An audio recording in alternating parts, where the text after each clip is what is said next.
We can start.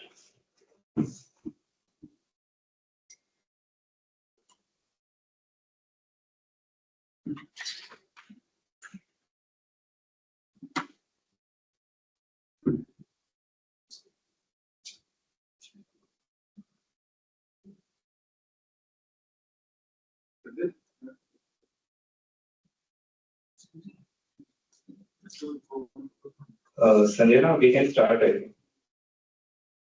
Thank you, sir.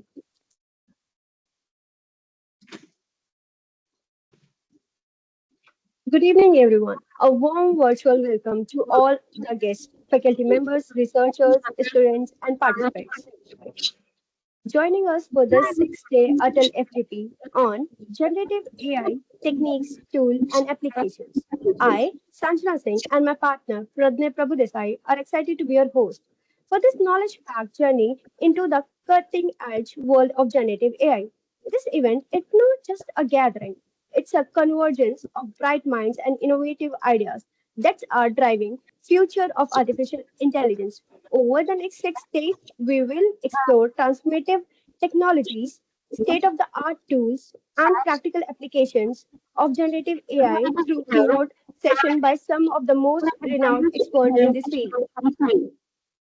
As John Lee Kuhn, a pioneer in AI, once said, generative AI is not about mimicking intelligence, it's about amplifying human creativity and pushing the boundaries of what machine can create. What, with that in mind, here is a glimpse what lies ahead in this FDP. Day 1, we begin with an exploration of human-centered deepfake detection and small language models. Day 2, we dive into training generative models and vision transformers. Day 3, we uncover adversarial training and the fundamental of transformers.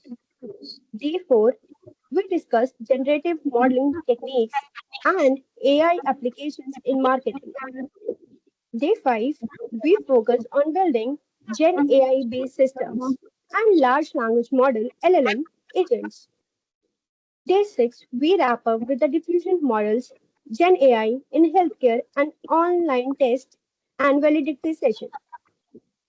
Now I would like to request my partner Pradney Prabhudesai to continue with the important instructions for participants.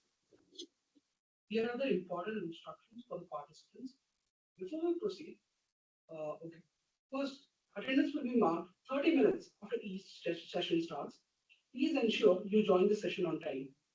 A minimum of 80% attendance is mandatory to receive the FDP completion certificate. The last 15 minutes of each session will be dedicated to Q&A. We encourage all the participants to turn. And the voice is not clear. We are not able to understand the instructions. Okay, is it clear now? Not much. You can just place the mic close to your mouth so that we are able to understand because the voice is echoing. Okay. Is it okay now? Yes, sir. Okay, sir. Now.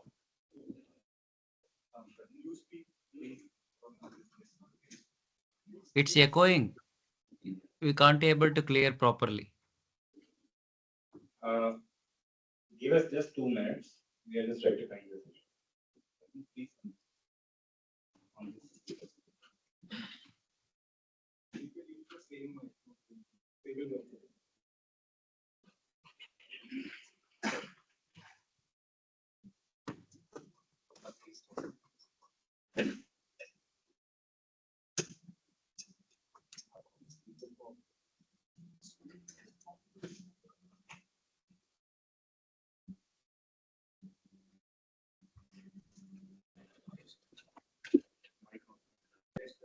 Hello, is it clear now? No, not yet. Actually, the sound is echo, so the voice is echoing. Your mic is not close to your mouth, so we are not. What about others? What about others?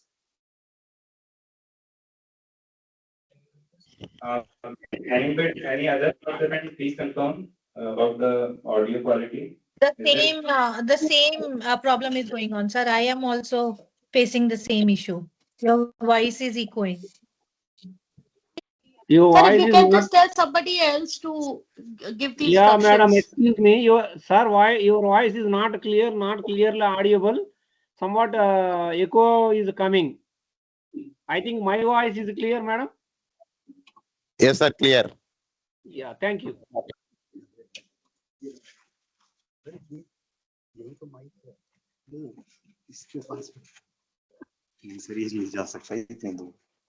If you are logged in with two devices, then there may be a choice of echo. If you are logging through mobile or from the computer, it is nearby means then there will be a chance of echoing, madam. Please do check that. Please mute yourself meanwhile. So we are fixing.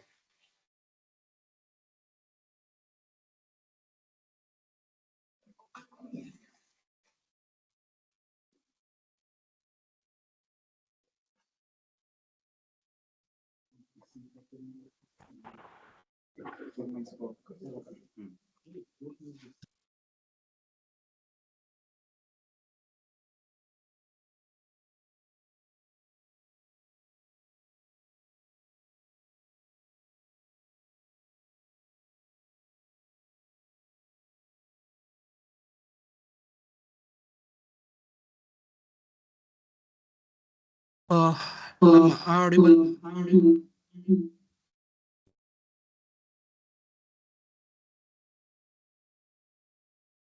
Am I audible now? Yes, sir. Yes, you are audible.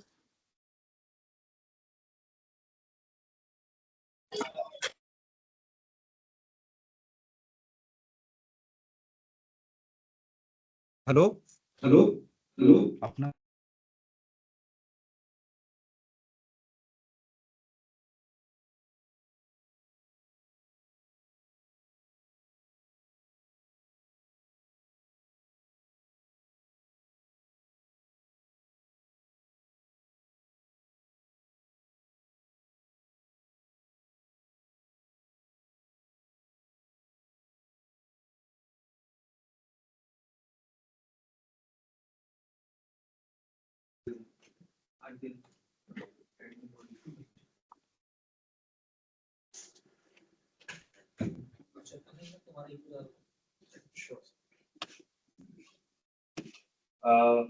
Please अब confirm करिए. Is it audible now? Clearly? Yes, it's audible. Yeah, much better. Sir, much better.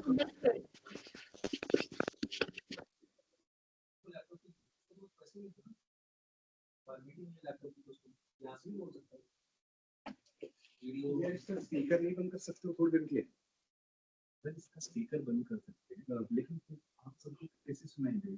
अरे यार इसको फिर on कर लेना, इसको बोल लेना। सर उनको वैसे ही ठीक है, मैं कर देता हूँ।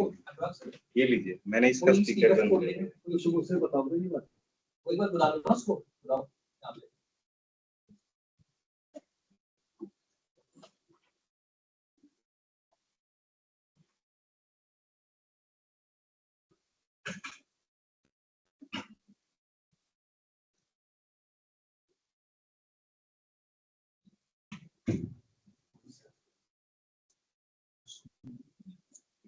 Hello.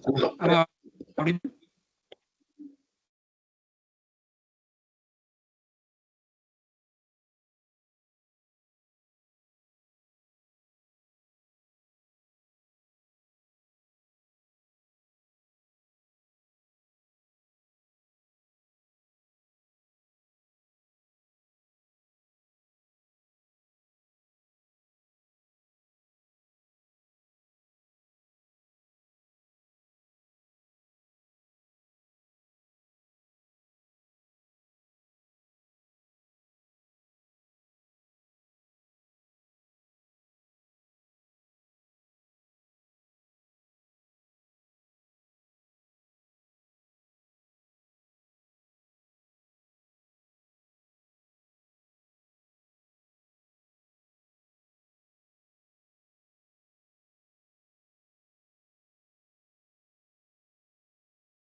Okay, am I audible? Yes, sir. Yes, sir, you are audible. audible.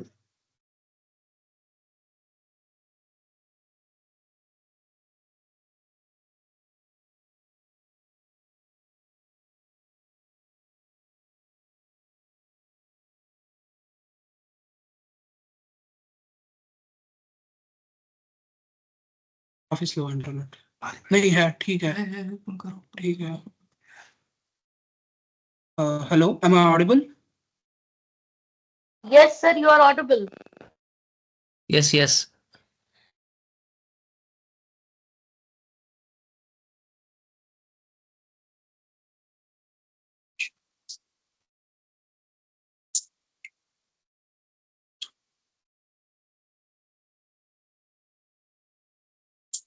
Okay.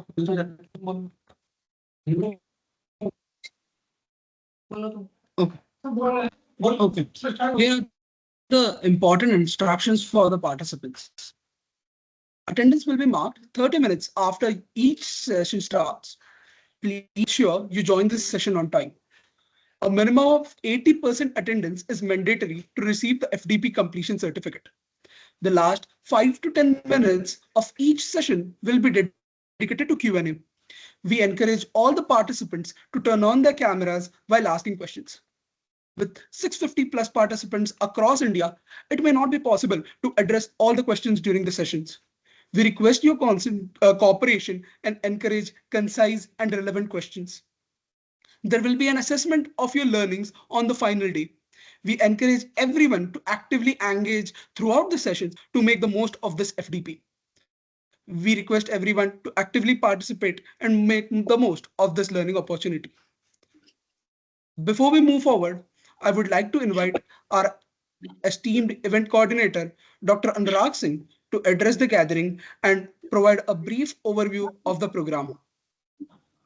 Dr. Anurag has been instrumental in bringing together the incredible lineup of experts and structuring this FDP to ensure maximum learning and engagement. Dr. Anurag, over to you. So please mute yourself.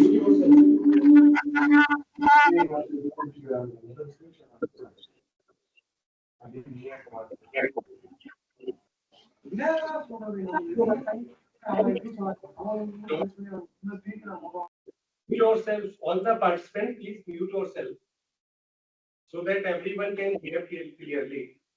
Am I audible to you? Yes, sir. Okay, so good evening, everyone.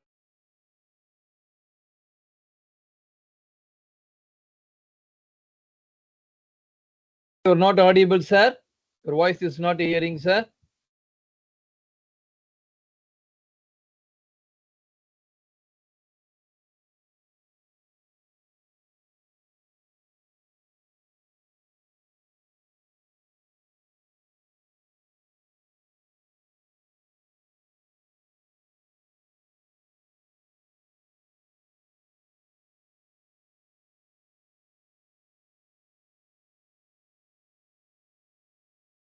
Please raise your hand if you are able to audible. If you are audible to me. Yes. Okay. Fine. So, respected registrar, IIT Delhi esteemed speakers. So, Professor Dhal will going to join us. Distinguished faculty members and all dear participants. So, it is an absolute pleasure to welcome you all to this 6-day online faculty development program on generative AI, techniques, tools, and applications, which is organized by AICT Training and Learning, ATAL Academy, and NIT Delhi. So, as the coordinator, I am truly honored to stand before such an esteemed gathering of academicians, researchers, and professionals who are passionate about advancing knowledge and innovation.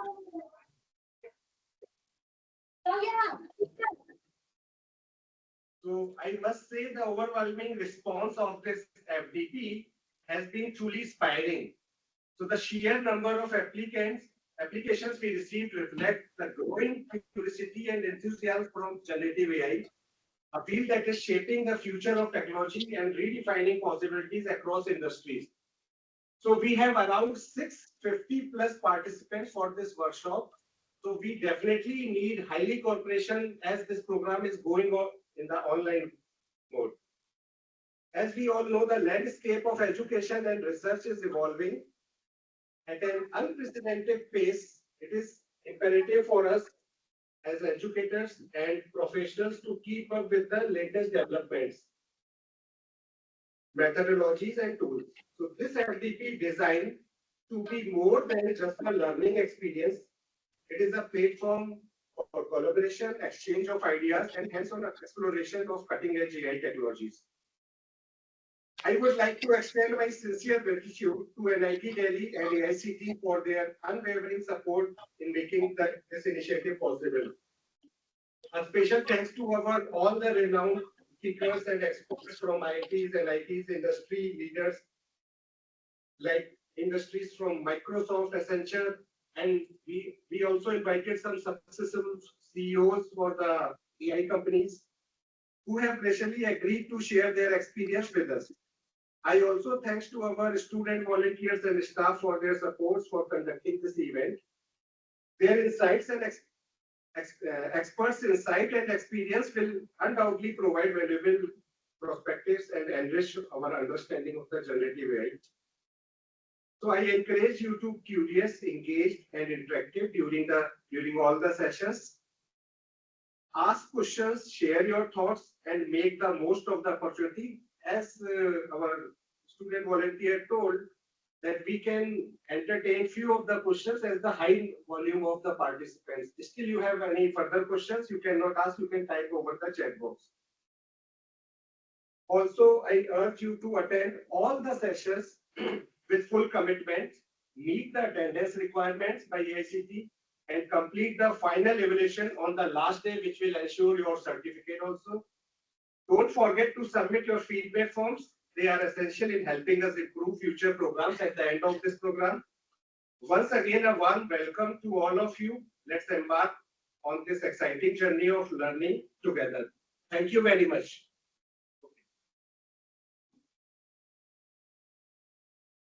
Thank you, Dr. Anurag. To mark the beginning of this remarkable event, we are honored to have with us Professor Dr. Hitesh Sharma, Registrar, NIT Delhi.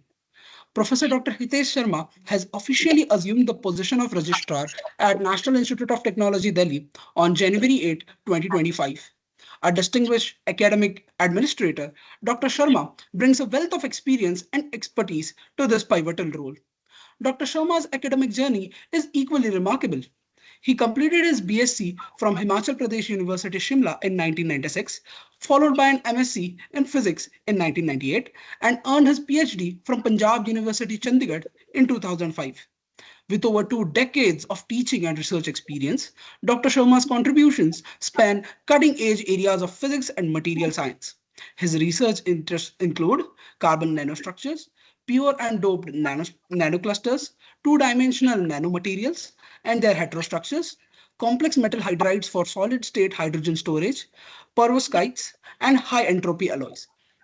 Dr. Sharma has published more than 100 research papers in peer-reviewed international and national journals and conferences, authored 2 research books, and successfully completed 3 research projects. He has participated in more than 50 national and international conferences and has delivered more than 40 invited talks in FDP's workshops, seminars, or conferences. As a mentor, he has guided 10 PhD students, with 4 more currently pursuing their research under his supervision. Notably, he was also awarded the DST's Sub Young Scientist Award in 2012. Ladies and gentlemen, please join me in welcoming Dr. Hitesh Sharma with a big round of virtual applause.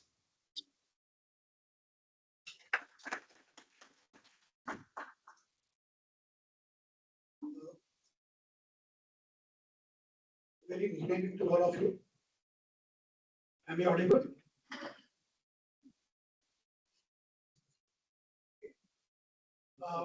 On the behalf of NIT Delhi, I would like to express my very warm welcome to all the participants, our experts, faculty, and students of IIT Delhi in the 6-day online faculty development program on generative AI techniques, tools, and applications, which is being organized by Department of Computer Science Engineering and IIT Delhi.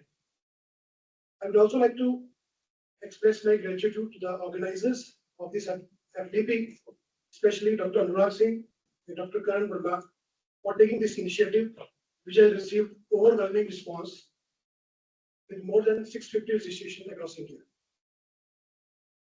First of all, I would like to briefly introduce about NIT Delhi to all the participants. NIT Delhi is one of the 31 NITs established in the year 2010 by Act of Parliament. Institute has been declared as Institute of National Importance. NIT Delhi is an autonomous institution which functions under the aegis of Ministry of Education, Government of India. It aims to provide instruction, research facilities in various disciplines of engineering, science and technology, management, social science, and humanities for advanced learning and dissemination of knowledge. NIT is committed to holistic development of society by imparting knowledge of science, technology, and crystallizing the future.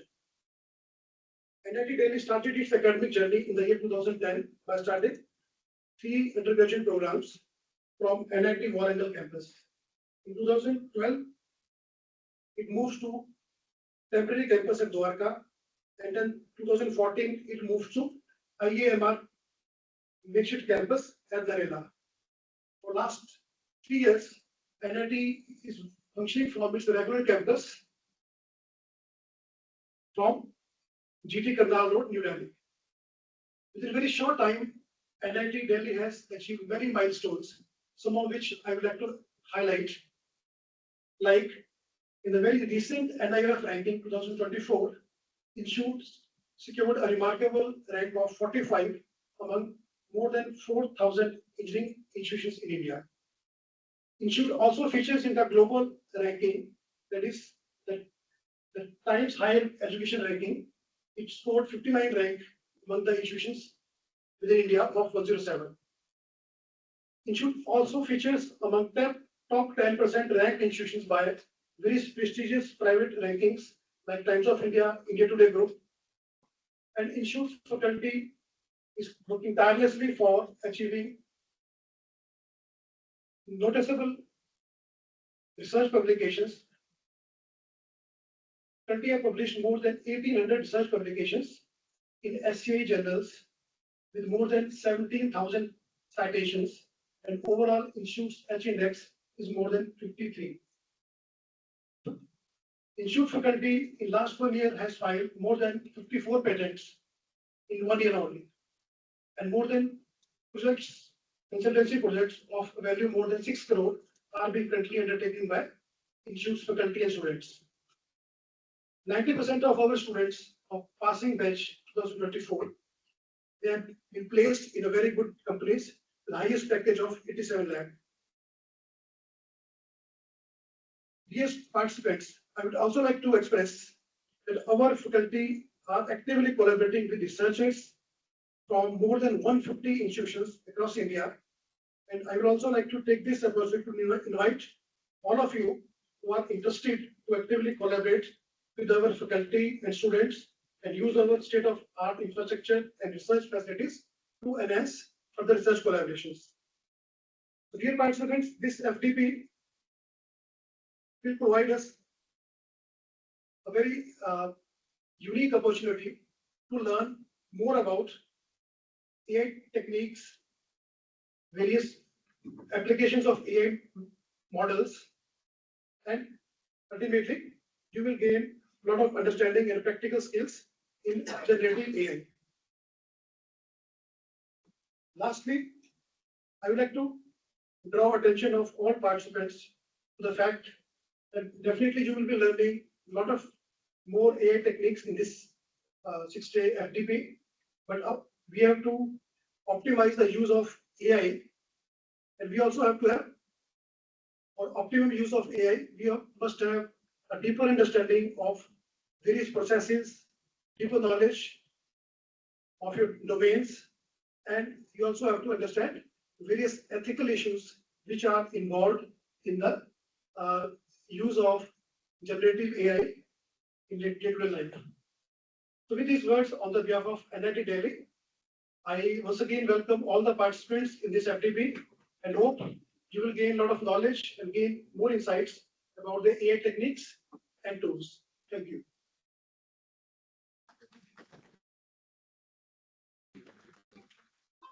Thank you so much, Dr. Hitesh Sharma, for your inspiring words and for setting the perfect tone for our event. Your insight on this faculty development program truly resonates with the essence of this event and the transformative potential of generative AI. With the inaugural session leaving us inspired and energized, it's time to delve into the heart of today's program, the keynote sessions.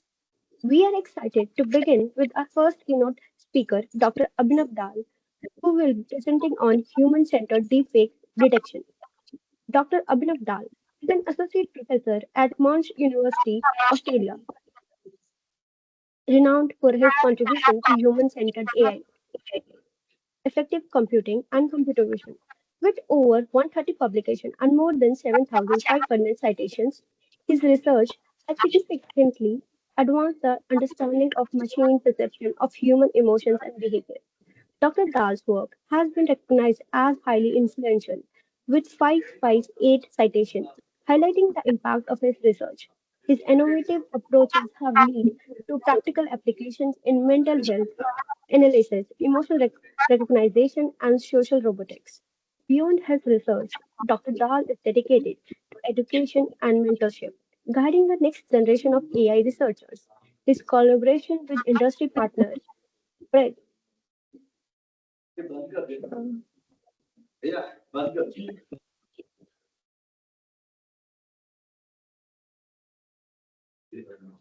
Beyond his research, Dr. Dhal is dedicated to education and mentorship, guiding the next generation of AI researchers. His collaboration with industry partners bridge the gap between academia and research and the real world solution, exemplifying his commitment to leveraging AI for societal benefit. At Monash University, Dr. Dahl continues to inspire through his teaching and groundbreaking research, shaping the future of AI driven technologies. Let's give them a warm welcome as they take the virtual stage.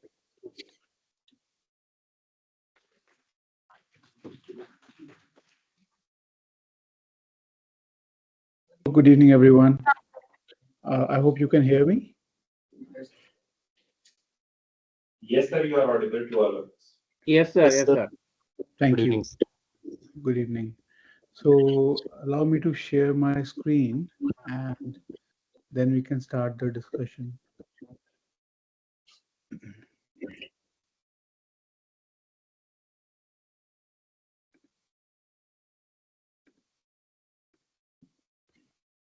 So I'll go full screen. Please let me know if you can see the slides at your end. Yes, sir. It's visible. Is it full screen mode? Yes, sir. Full screen mode. Perfect. Perfect. All right. Okay. Thank you very much for the kind introduction and the kind invitation. And I congratulate the NIT Delhi team for organizing such an interesting event. So, friends, I work at Monash University. This is in the southeastern part in the state of Victoria in Australia. And Monash is one of the group of 8 universities. So group of 8 is the elite group of universities within Australia, which are highly research centric. And within Monash, I'm part of the Department of Data Science and Artificial Intelligence, DS and AI. And I work with colleagues within DS and AI and also what we refer to as a computer vision and language learning group. So the area of my research is in automatic human behavior understanding, which is around creating methods for understanding the perceived behavior of user or a group of users. And learnings from that we apply to various problems. For example, the one which I will be talking to in detail today, which is deepfake analysis. You would have heard, I'm sure everyone would have heard of this term deepfakes. So deepfakes is currently quite an active topic of research, and I will try to put some light on why and what is the work which is being done. Okay, so mainly with my students and collaborators at Monash and at IIT Ropar and other places, we work in the broad area of what we refer to as affective computing.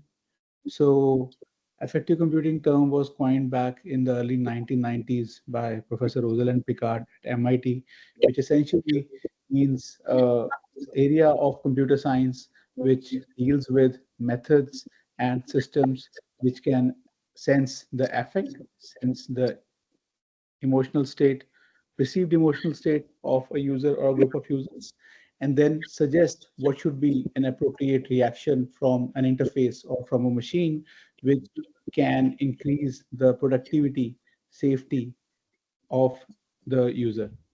In some applications, it could be used for enhancing the engagement as well. Now, we are interested in three broad questions. The first is, how can machines understand human behavior in real world conditions? Now, when we say real world conditions, that means, let's say you are capturing a user through a camera, and now the user can be anywhere, right? User could be accessing the system at any time of the day, and that could indicate, for example, different type of illumination. It could be bright, it could be dark, it could be sunny, or there could be things such as occlusion as well. The user could be doing something on the screen but looking on the right or left, and there could be other stimuli. So these are real world conditions which bring challenge in understanding of human behavior. An example of a work which we have been pursuing with colleagues for a while is called group level emotion recognition, which is essentially given a group of people, as you can see here. We want to understand that what is the perceived emotion from the group as a whole, as one entity. Now, if I was to ask anyone here, what do you think is the perceived emotion of this group? What what will you do? You will look at the expressions, you would look at the body pose, and then based on your understanding of the emotion of a few of the group members, you would be able to tell that, okay, I think that this group of people perhaps are not so cheerful, right? Now, from a machine learning system perspective, what it really means is we need to understand, we need to create algorithms which can look at the facial expressions, the body gestures, the location where people are, the symmetry in which they are standing, essentially the structure of a group, and then also try to identify things such as the wardrobe, which tells us about the social event where they may be in, and then predict things such as this. So if you notice here on the top right, the algorithm is telling us that the overall perceived emotion from the group is negative. That is, if we are quantifying emotion on a valence arousal sort of representation, which friends, what it means is, imagine you have x-axis and y-axis. X-axis refers to something which is referred to as valence, and y-axis refers to something which is arousal. Now, valence is essentially telling us, is the emotion positive or negative? And arousal, which is the y-axis, simply telling us if the intensity of this positive or negative emotion, if that is positive, for example, happy, or it is negative, for example, frown, sad, and so forth. Now, once we can understand the emotion of a user or a group of users, we then try to investigate our second research question within our collaborators and group here, which is, how can these behavioral cues, for example, for this, when we look at the overall cumulative emotion and the individual expression, how can we use this information to model affect and have intelligent applications which are understanding the facial expressions and such information. Now, here is an example of the second research question, which is essentially as follows. The problem statement is that we would like to predict the perceived pain of an individual based on their facial expressions, right? Now, in this particular example, this is a work done with some colleagues at UC San Diego, where we were interested in answering 3 questions, which is based on the facial expressions, did the person feel pain? If yes, what were those timestamps where the person felt pain? And what were the intensity of these events, right? Now, at the bottom of this video, we have overlaid the timeline with the prediction of the algorithm, which is analyzing the facial expressions, where red indicates that there is high probability that the person felt pain, which is evident through the expressions which are similar to pain.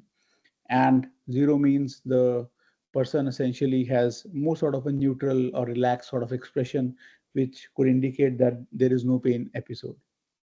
So if I play this video, you'll notice as the person is trying to do a certain task, and you see in this part there is an onset of a pain sort of event, and the system based on facial expressions tells us that there is a high probability that there is a pain event. The system tells, and the person relaxes a bit, and as you can see that the expressions have also come out of a state which doesn't represent pain.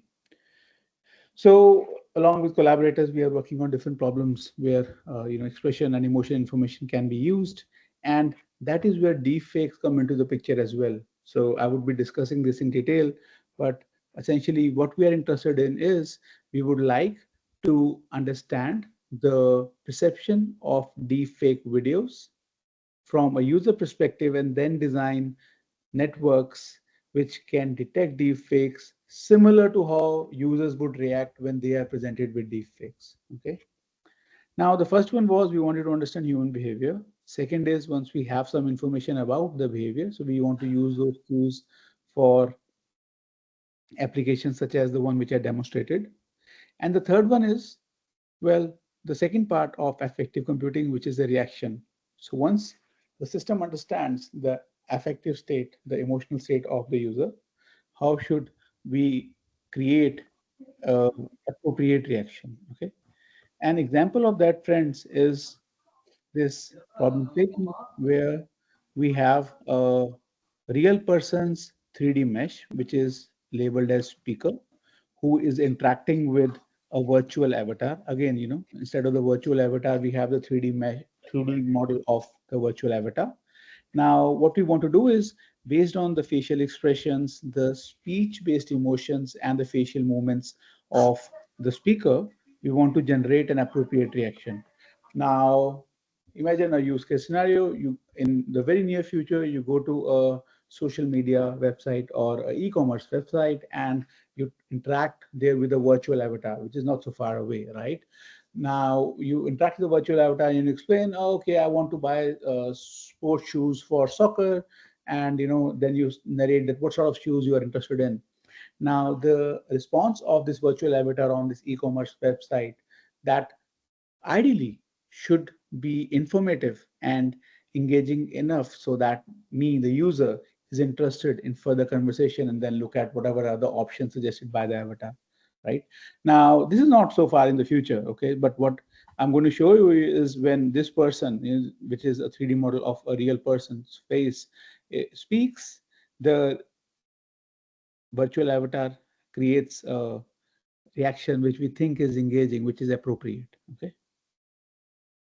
I think I understand. Yeah. I think I understand. Yeah, one thing my mom always taught me, because I wasn't raised by my dad, but she always taught me that they'll always be there. So that's important. Yeah.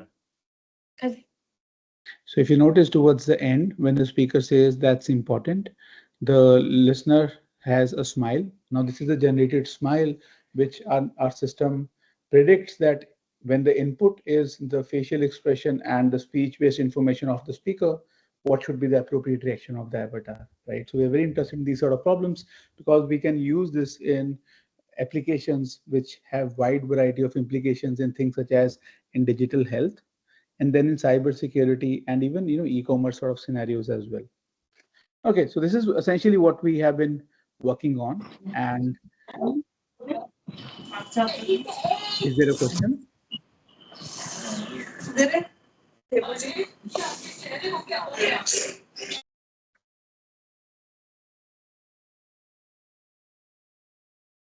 Sorry for the interruption, sir. Please continue. Somebody has.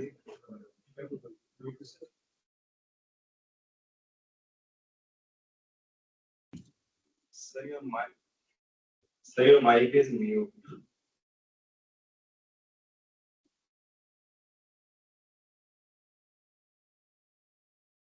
Abhinav, sir, you are muted right now.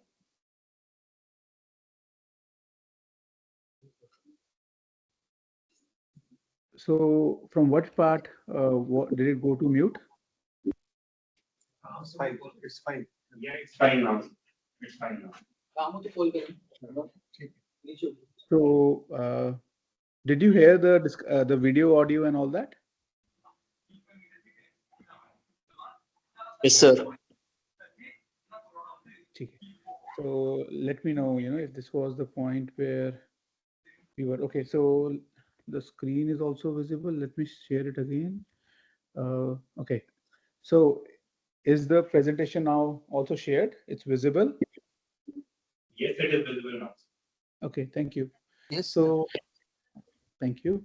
What I was saying was that we are interested in looking at the problem of deepfake detection from the perspective of understanding of a content. When a user looks at the content, let's say, or here's an audio, at a video, then we want to use their behavior, their expression, their subtle, involuntary movement to drive the design of a neural network. Okay, so that's what we have been working on for the past 5 years. Now, let's go a bit further. Broadly, when we talk about visual deepfakes, there are two types of deepfakes. The first one is what we refer to as a facial performance transfer based video. Now, how does it work? Let's say you have an input video, as we see here on the left, and we have a image of another person, as you see in the center of this slide. We would like to transfer the motion, the facial motion, onto the image and generate a video, right? For example, hello, I'm Abhinav, and I'm going to present our work, Not Made for Each Other. So, friends, was the audio clear at your end? Could you hear the audio? Yes, sir. Anyone? Yes, sir. Okay. So if you see this video, in this case, the facial movements have been transferred onto the face of Tom Hanks, and that generates a video. Now, this is essentially an example of an early generative adversarial network, which is taking the facial movement only and then transferring onto the identity of another person. And it is fairly easy to tell that this is a fake video because this is a cheap fake video, right? But now we are in 2025, and there are these multiple methods, open source tools which are available, which can be used to take anyone's image and a driving audio similar to a driving video which we have here, and it can create extremely high quality videos which are difficult to tell that if they are real or fake. Okay, now that's the first type, which is facial performance transfer. Let's look at the second type, which is also very common, especially on social media. So it's called face swap. And many of you would have seen similar applications in your camera features in the smartphone. So some of the smartphone manufacturers within their camera have an application where you can swap your face with a mask, a cool mask or something. Now, in the case of a deep fake, this is how it looks like. Instead, only try to realize the truth. What truth? There is no spoon. There is no spoon. So, those of you like me who grew up in the 1990s would probably recall this is actually the short snip from the movie Matrix, right? So what has happened? The face of the original actor Keanu Reeves has been swapped with that of Will Smith. But the key to note here is if I go at this part where we see the swapped face, let's play it again. The facial expressions are maintained from the original video. So what is the face swapping problem? Face swapping problem is as follows. You have a source identity and a target identity. In this case, the source identity is that of the Will Smith, and the target identity is that of Keanu Reeves, who was originally in the video. So we would like to take the source identity and put it on top of the target identity while maintaining the facial expressions and the movements, right? What will that do? It can be used then to show someone speaking something or doing something which they may not have done. And unfortunately, as I said earlier, face swap videos are one of the biggest menace when it comes to deepfakes. Now, the impact of deepfake, well, it's quite evident by now. We have seen, anyways, last year there were so many elections around the world that deepfakes were used to spread misinformation. To our surprise, there were some very creative ways which were followed to create these high quality videos, which even if they were called as fake within hours of them being uploaded on social media, they still would generate a lot of engagement from users, right? So what it means is you only require a few number of people to agree to a video which is a fake video, even if the video is called out fake after a very short duration of time after it has been uploaded on social media. So the message could have spread. The second, it has been shown that deepfakes have been used by adversaries to create political turmoil, spread misinformation. Trolling is extremely common. We see that, for example, there have been these cases in, some Asian countries where deepfake face swap softwares are used to, unfortunately, troll students. And, that does create and has a very negative impact on the life of a person who is trolled using these sort of face swaps. And the last one is essentially your uncanny valley, right?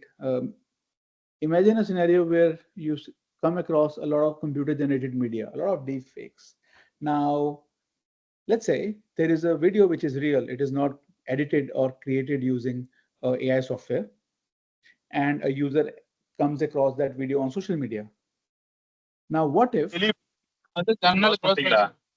even if the message which is in that video that is essentially real, but what if that does not align with the thought process of the observer? Just because a video doesn't align with the thought process of the observer, a user may choose to say that this is a fake video, right? So essentially, what will that mean? If we start tagging real data as fake, saying that, well, I don't agree to this, this is fake, or do the other way around, that, I agree to this, even though if it's a fake video and the content, I agree to it, so I call it as real. That means, essentially, in the longer term, that is going to affect the public opinion. And also, the users may lose faith in media. So what is required is that from a deepfake detection perspective, at different points, at different nodes, we need softwares which can tag images, audio, or video for them being either computer generated or has been computer edited. So essentially, deepfakes come under the second category, which is computer edited, and we call it a deepfake simply because, a lot of times the person whose fake is created, his or her agreement is not taken. They haven't given any consent for their fake to be created. So when we started this research on creating methods for deepfake detection, that was late 2018, beginning of 2019, we started looking at the works which were there in the computer vision literature. Now, interestingly enough, researchers had started looking at the problem of deepfake detection, and the premises was that the generation softwares the Gen AI softwares of that time, 2017, 16, 18, they would use the input image or input video to generate an output which is a fake, but would leave certain artifacts. For example, Lee and others, they published their work in 2018, and they observed that a lot of videos which were deep fakes, they would have unnatural eye blinking. Eye closing and eye opening is a very fluidic operation, But what they will observe sometimes that the Gen AI software will create a frame where, let's say, the two pupil, they will overlap like this, or the openness will be far too more than the kinematic constraint, the size of the eye and so forth. So they trained a network to only analyze the eyes area, and they found that they could detect that if a video was edited using generative AI software. On similar lines, in 2019, Yang and others looked at the problem of head pose. See, eye blinking, eye close is there. Similarly, if you see right now my face and I'm, rotating my head, now this is a very smooth operation in the sense that when you observe the frames, one by frame from this video, you will see that the head is slowly moving across the different frames, right? But this sort of natural, smooth transition that sometimes is not generated using generative AI softwares, and they will leave certain artifact. Again, that would mean one could look at the head pose and create networks to detect. Then a very fascinating work again was Matan by others. They observed that a lot of generative AI GAN softwares, what they'll do is they will leave some inconsistency in the color of the pupil. If the color is different, that is a very rare phenomena. We typically don't come across people very often where the eye color are different, right? So they again, try to exploit this.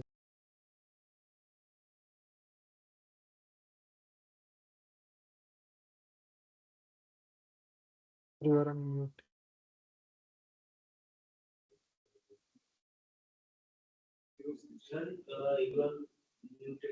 Sir, your microphone is muted, sir.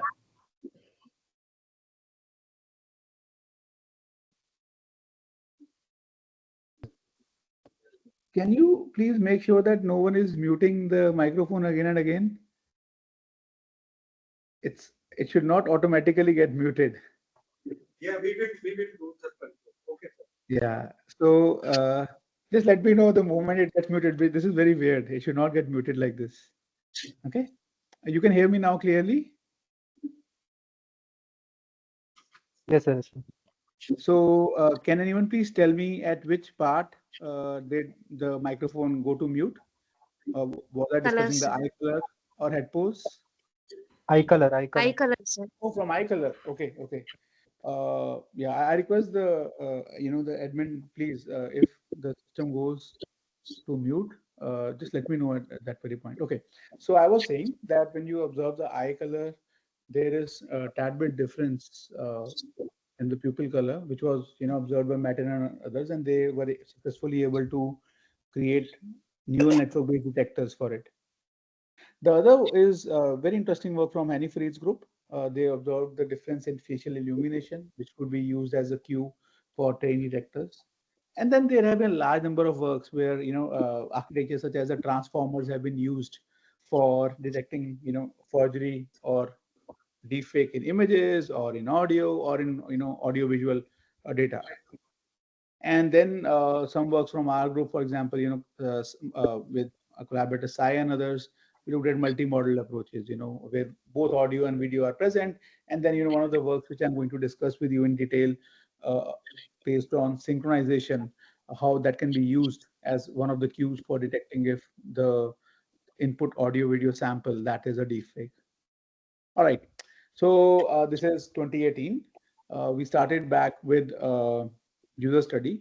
Now, what we wanted to understand was that when you present 3 sets of videos, essentially real videos, deepfakes which are very easy to detect, poor quality deepfakes, and extremely high quality deepfakes which are difficult to detect to users, what is their reaction? Okay. We used the eye gaze. So essentially eye gaze sensor. So friends, what is the eye gaze sensor? So an eye gaze sensor will look at the location of the eye on a face, and then based on the location of the pupil, it will try to compute where is the person looking at on the screen. Okay, tells me where are the fixations, and that is an indication of what did the user found salient or interesting to look at when they were presented with a video.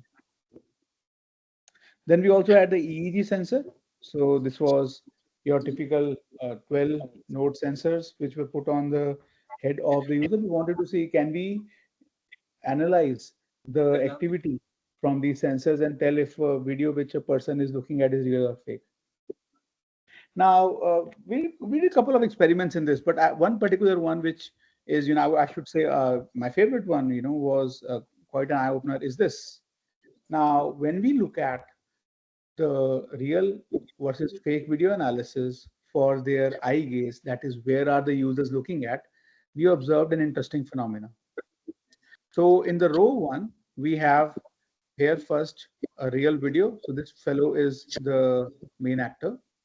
And in the second column of row one here, we have the edited version of this video. Okay, so this is a deepfake. Now, if you notice this video, this is the main person, another person is looking to it, and if you observe closely, there's a third person in the background as well. Okay. Now, row two, these are essentially the gaze fixations that, when we averaged over the 40 subjects whom we had in the study, this is where the people were fixating at. Now, first, when I look at the real videos gaze fixations, so you see in this case, the focus most of the times for the users is on the face of the person, this person who is speaking. But momentarily, the focus also goes in the background because the person in this background is moving, right? It is taking away attention, but attention then come back to the main subject. Now let's look at the fake video where something has been edited on to the face of. Okay. Now we observe that the fixations are essentially onto the face of the person only, and they very rarely go back to the movement in the which is happening in the background third person. Now this one is very easy to imagine. Let's say if you're watching a video which is a foreign content video and it has been dubbed in English language or Hindi language, right? Typically what will happen? So originally the video is recorded in, let's say, a language X, and then there is a voiceover in English or Hindi. Even if it's extremely high quality content, you will notice a lot of times that there is a lack of lip sync. So the person lip movement do not conform to what is being said in the background, right? So that typically happens with these foreign content. Similarly, we can say that the gaze of the observer is very exploratory when it comes to real videos. They are fixating on to the main subject, but they're also exploring the scene. In the case of a fake, where the user is unsure if this is a real or a fake video, they focus more on the artifact. Okay, they are not exploring the scene. So this is more explanatory behavior. They're trying to look for an explanation because they notice something odd, right? Now, we did several experiments, right? We tried to use the gaze fixations as the region of interest to see, if we were, simply looking at the region from a neural network's perspective, where people were also looking at, can that be more, useful? Will it be more discriminative? So yes, it was more discriminative, right? But this sort of set the tone for the more deeper work. Okay.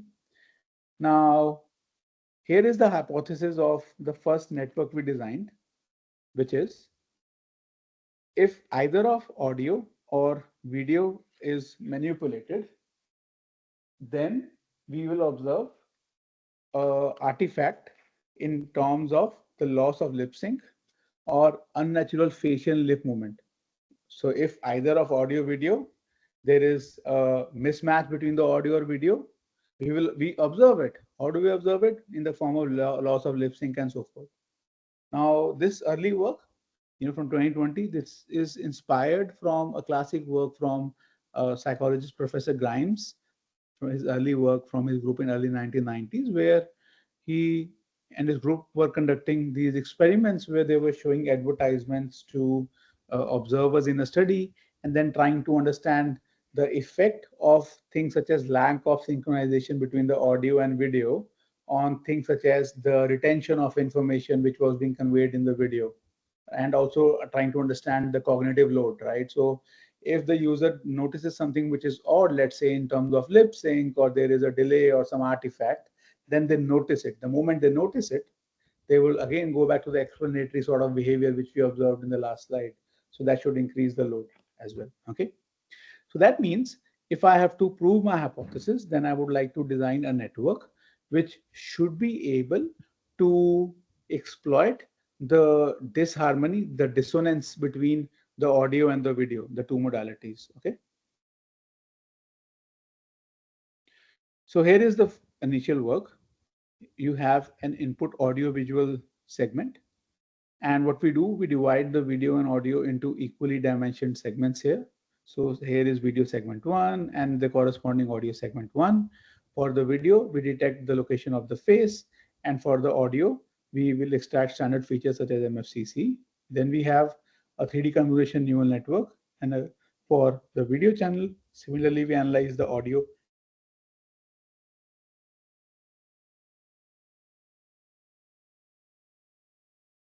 Sorry, second muted, sir.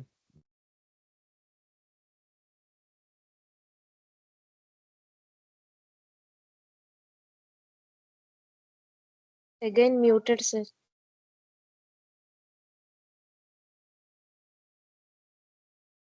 Can you hear me now?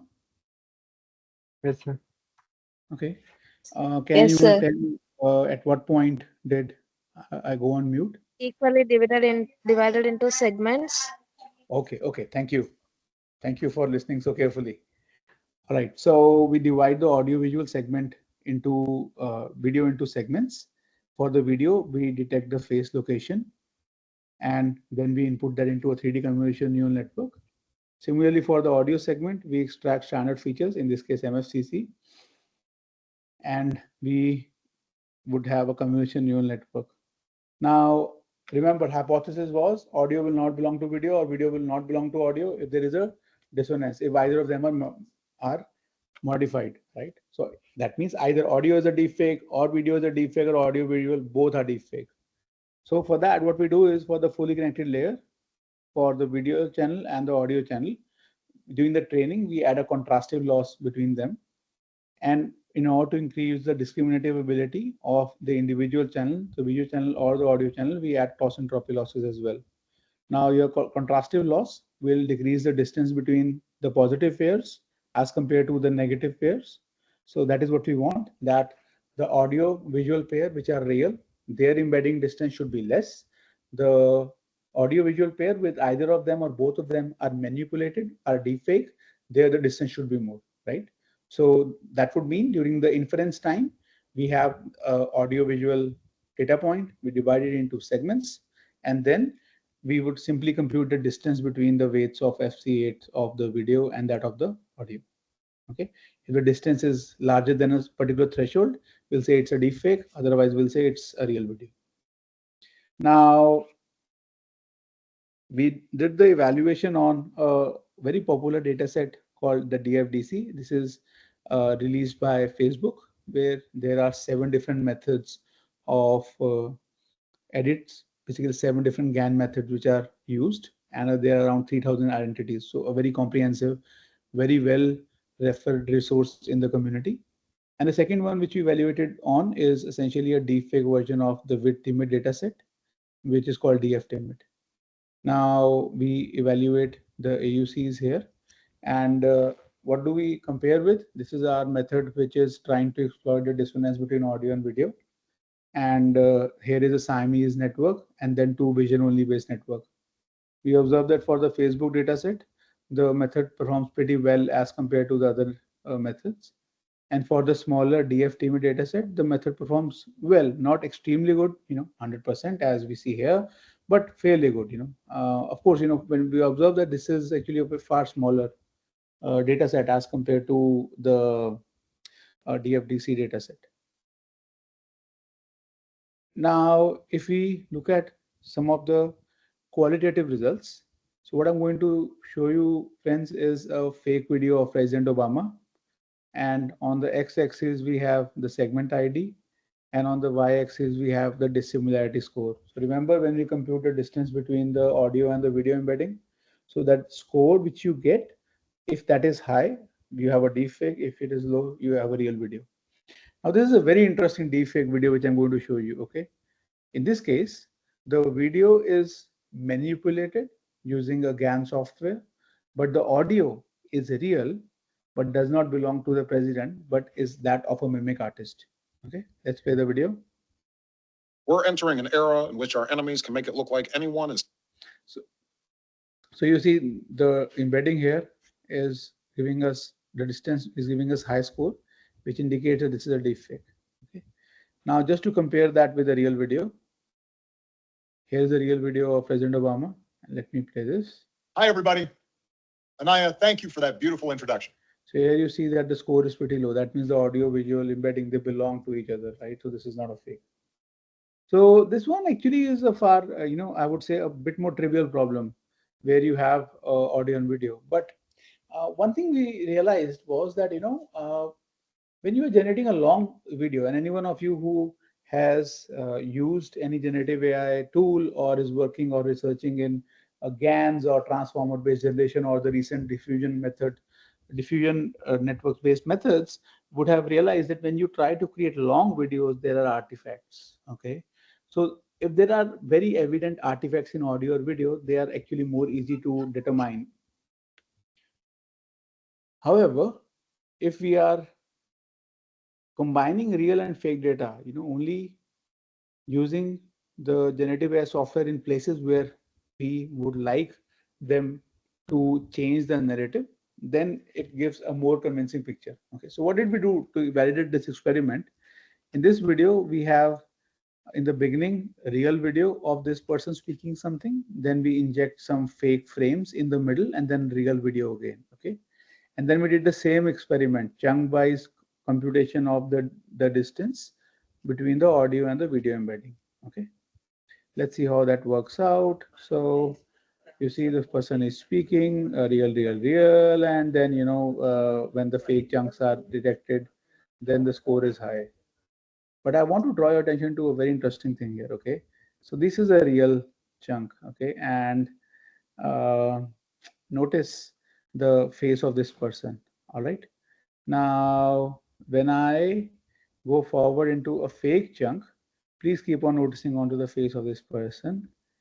This is what you observe. Okay, see here the score started going up. Okay, now again let's go to a frame which is a bit further over here. Yeah, this is very interesting now. See, I was telling you that earlier researchers, they looked at the difference in illumination, the artifacts around the eye. This eye is open, this eye probably is closed, or there is an artifact. You see this side of the person's face is a bit red. Here is the person's face is a bit lighter. So these are the artifacts typically which are observed in deepfakes, right? So you can tell by closely observing that this actually probably is manipulated. You don't see this when you actually have real data coming in, right? So even if when you have this much pose, so you will notice that the eyes are open equally, and then the color patterns on both the side there, the illumination is quite similar. So just thought of sharing, because when you come across a video and if you are unsure that if this is a real or deep fake, try observing the facial movement, and if you observe irregularity, then there is a possibility and that's a deep fake. Okay, now building upon this work, we realize that when you combine real and fake chunks, that actually creates a more credible sort of deep fake. So we started working on this problem where you said, well, if we just do very subtle changes, okay, then that will change the whole meaning of a statement, and it could be very difficult for a user to detect. So here is an example. I'll play this video twice. Okay, it goes a bit faster, but that's the point. It's difficult. The first one is a real video. Patch Adams and Mrs. Doubtfire are two of my favorite movies, so I'm looking forward to seeing what Robin Williams has in store for us. Let's play it again. Patch Adams and Mrs. Doubtfire are two of my favorite movies, so I'm looking forward to seeing what Robin Williams has in store for us. Okay, that's a real video. Now let me play the fake video where there is a minor change. Okay. Patch Adams and Mrs. Doubtfire are two of my least favorite movies, so I'm looking forward to seeing what Robin Williams has in store for us. Let's play this again. Patch Adams and Mrs. Doubtfire are two of my least favorite movies, so I'm looking forward to seeing what Robin Williams has in store for us. So some of you would have noticed in this case, the subject says, these two are my favorite movies. What did we do here? In between, we inserted the word least, and that changes the whole meaning, right? The person now is saying, these two movies are my least favorite movies. In this case, the word least was not there in the real video, so the meaning was totally different, right? So we call this as subtle perception attacks. That means by making small edits, you can change the whole perception understanding of that very video. And this work, which is led by my ex-student, he's graduated now, Dr. Zeshe, that received, a Best Paper Award in 2022. So this is how the system was designed. First, we created a data set called the localized audiovisual deepfakes, also referred to as LabDF. So in this case, let's say originally the person in the video says a statement such as, I love ice cream. Okay. We computed the sentiment score. So the sentiment score, let's say, is 0.67. Now we use the very standard analytical library, right, to analyze the sentiment score. Now, what do we want to do? If let's say we want to create a data set where we have this sort of subtle manipulations where some of the words, their antonyms are introduced, opposite meanings are introduced, then we said, well, we need to create a method which will maximize the change in the sentiment score. So if I was to change the word love and replace it by its antonym, which is hate, then that changes the sentiment score to the max. Earlier it was a positive 0.6, then it is a negative 0.61, right? So this is what we then followed. So this is how the process will look like. You have a audio visual real data. You would convert the speech from the audio to text. For example, you could use the very standard, Whisper API from OpenAI. And then using NLTK, you will extract the adjectives, verbs, and nouns. NLTK is a very standard library. Now, the point to note here is, let's say you choose the word which you want to change. So there are two steps involved.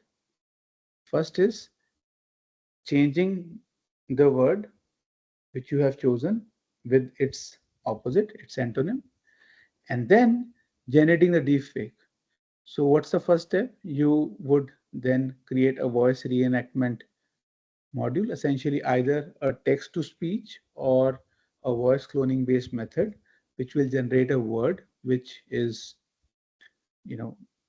creating the audio for the new word, the antonym, and then corresponding to the audio, we would like to generate the video as well. So for example, here, when we wanted to convert the word love to hate, that would mean that we need to generate the word audio for hate.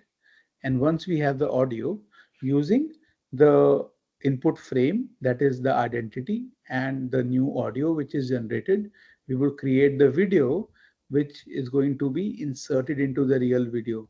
For example, the red frames which are here. Okay. Going back. So we create the audio. We create the corresponding video.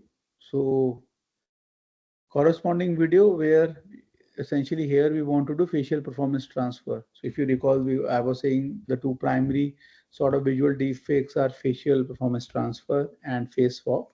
So this is an example of a facial performance transfer. There are several methods. Okay, those of you who are interested in learning more. So for example, there is a very well cited, well used method from colleagues at Triple IIT Hyderabad. It's called Wave to Lip. Okay, so input audio, which in this case is the voice reenactment, and we want to generate the fake lip movement. Okay.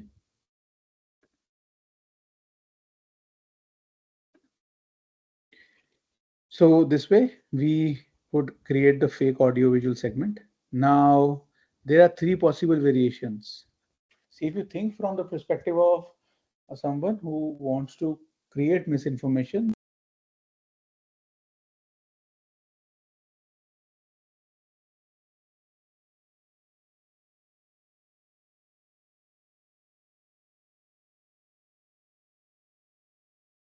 Again, it is muted, sir.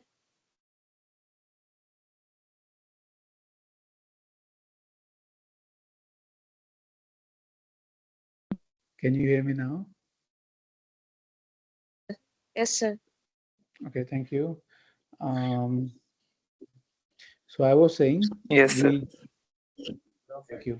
So we generate the audio visual segment for the antonym, and then we can have three versions. The first is where in the real video we replace the original words timestamps with both the generated video and the generated audio.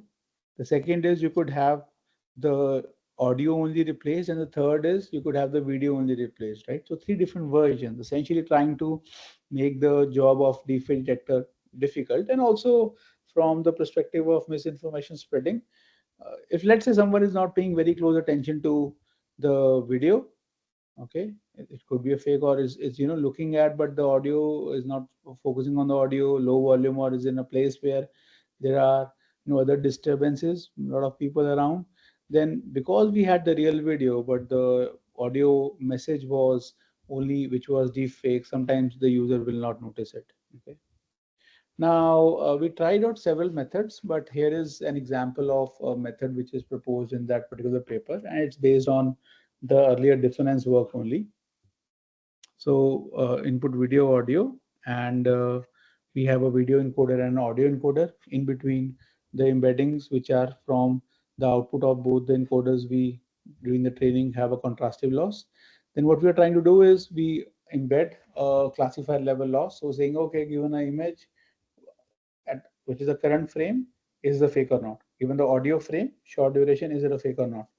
And then within the works where in computer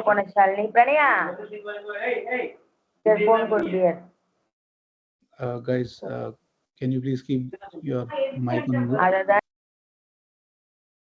Thank you. So I'll check if I'm not going on mute. No, all good. Okay. So there's a wide variety of work for activity recognition in the computer vision community. What are colleagues doing there? You have a long video. You would like to either find out where a particular activity, let's say, happens. For example, let's say it's a video where someone is throwing a javelin, right? So they would start walking fast, then they will run, and then they will throw the javelin. So these activities, right? So there is a boundary aware loss, which is typically used in the recent literature in activity. So we borrow ideas from that to understand the boundary, because that is where, the most artifacts would be when you will transition from real to fake, real frame, fake frame. And then when you go out of it, fake, and then out of real frame. And now the comparison matrix is your average precision and average recall. And what do we have here? MDS is the method which was a dissonance method I had shown earlier. AGT is another method which is proposed for activity recognition. And then with the boundary aware loss functions, we see that your precision and the average recall, that is actually very low when we would like to have extremely high localization. What does that mean? So imagine this is a time segment, okay, audio visual segment, and the first part of it is fake. This is real. Now, if the task for your detector is to tell me that within this time segment, which part is real or fake, if for originally the fake data, my system tells me that, I'll just move a bit, this part is fake, then I'm missing on those earlier part, and I'm that part. So We would Yeah, like very what accurate is it for? localization, and that is what you see that when you want your precision at 0.95 or 0.75, that is we're talking about the intersection over union for the regions in the timestamp, then that is very low, which tells us that the deepfake detectors they can probably tell you very accurately that if a video is real or fake on totality, but when you ask it which part is fake, that is where the challenge is.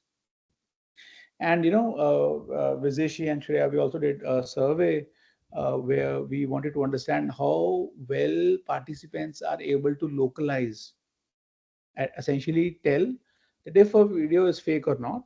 And then if they think a video is fake, they pinpoint very well in time that which part is fake. Okay. So different neural networks based methods versus the human observer performance, where this is accumulation over 30 participants who looked at 200 videos. So the performance is less than chance, not always able to tell when you have one word which is modified, if this is a real or fake. It's a difficult problem for us. And the interesting thing to note is, even if when they think it's a real video or a fake video, especially in the case of fake, when they are asked to mark the region where it is fake, they perform terribly bad. We find it very difficult. And the reason is as follows. See, when you look at a video, it's already compressed, right? If you start looking at the parts of a video by playing and pausing and carefully analyzing, the timestamp where you are actually going to stop, you don't know if that particular timestamp is essentially the iframe, or it is actually not an iframe. It's one of the frames which has been derived from the iframe, and that anyways will not be super clear. If it's not super clear because you're looking at one frame, when you look at a video, it looks smoother, but you look at a one frame, that could be noisy. But that could be noisy not because it's a deep fake, but it could be noisy because it is simply a fake within a sequence of frames, right? So it's difficult for observers to tell if this is a real or a fake video. All right, so building upon this, we got really confident that yes, this is actually a problem really worth solving, because we human beings find it non-trivial to tell apart those videos where there is subtle manipulation, not that whole video is a deepfake. So we started working on a larger problem, which is essentially we call as AV deepfakes 1M dataset. So this is as of today from the datasets which are publicly available, the largest deepfake audiovisual dataset, which has over 1 million data points, essentially over 1 million audiovisual samples. And this work received the Best Paper Award at ACM Multimedia last year in Melbourne. So we not only do replacements with antonym, we also do deletions and insertions here.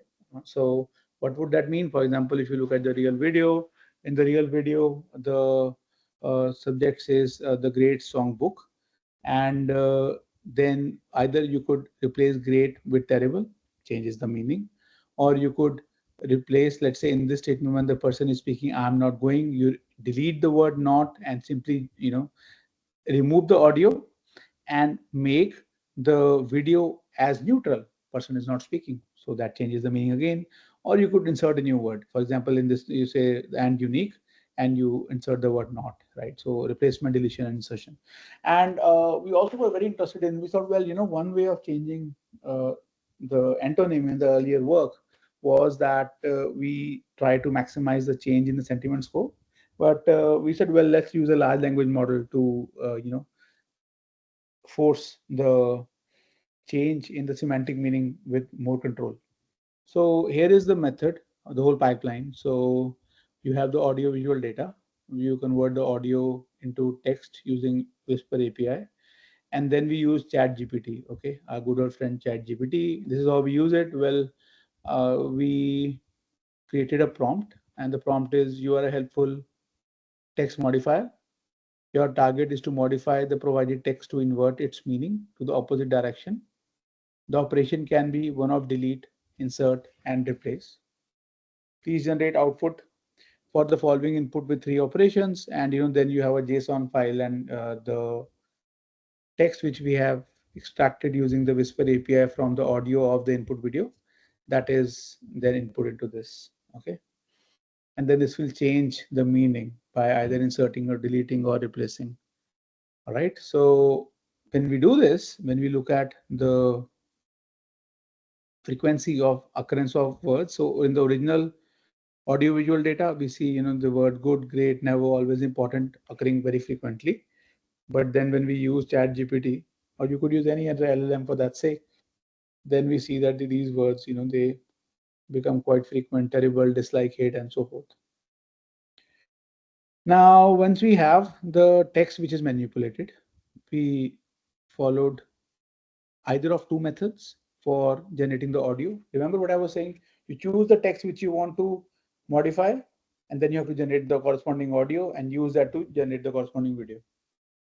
So the first one is a text to speech. TTS means text to speech, where you would have one neural network which will accept as input a text and will generate the output, which is an audio, which is in the style of one particular individual. That's text to speech. It's a person specific approach.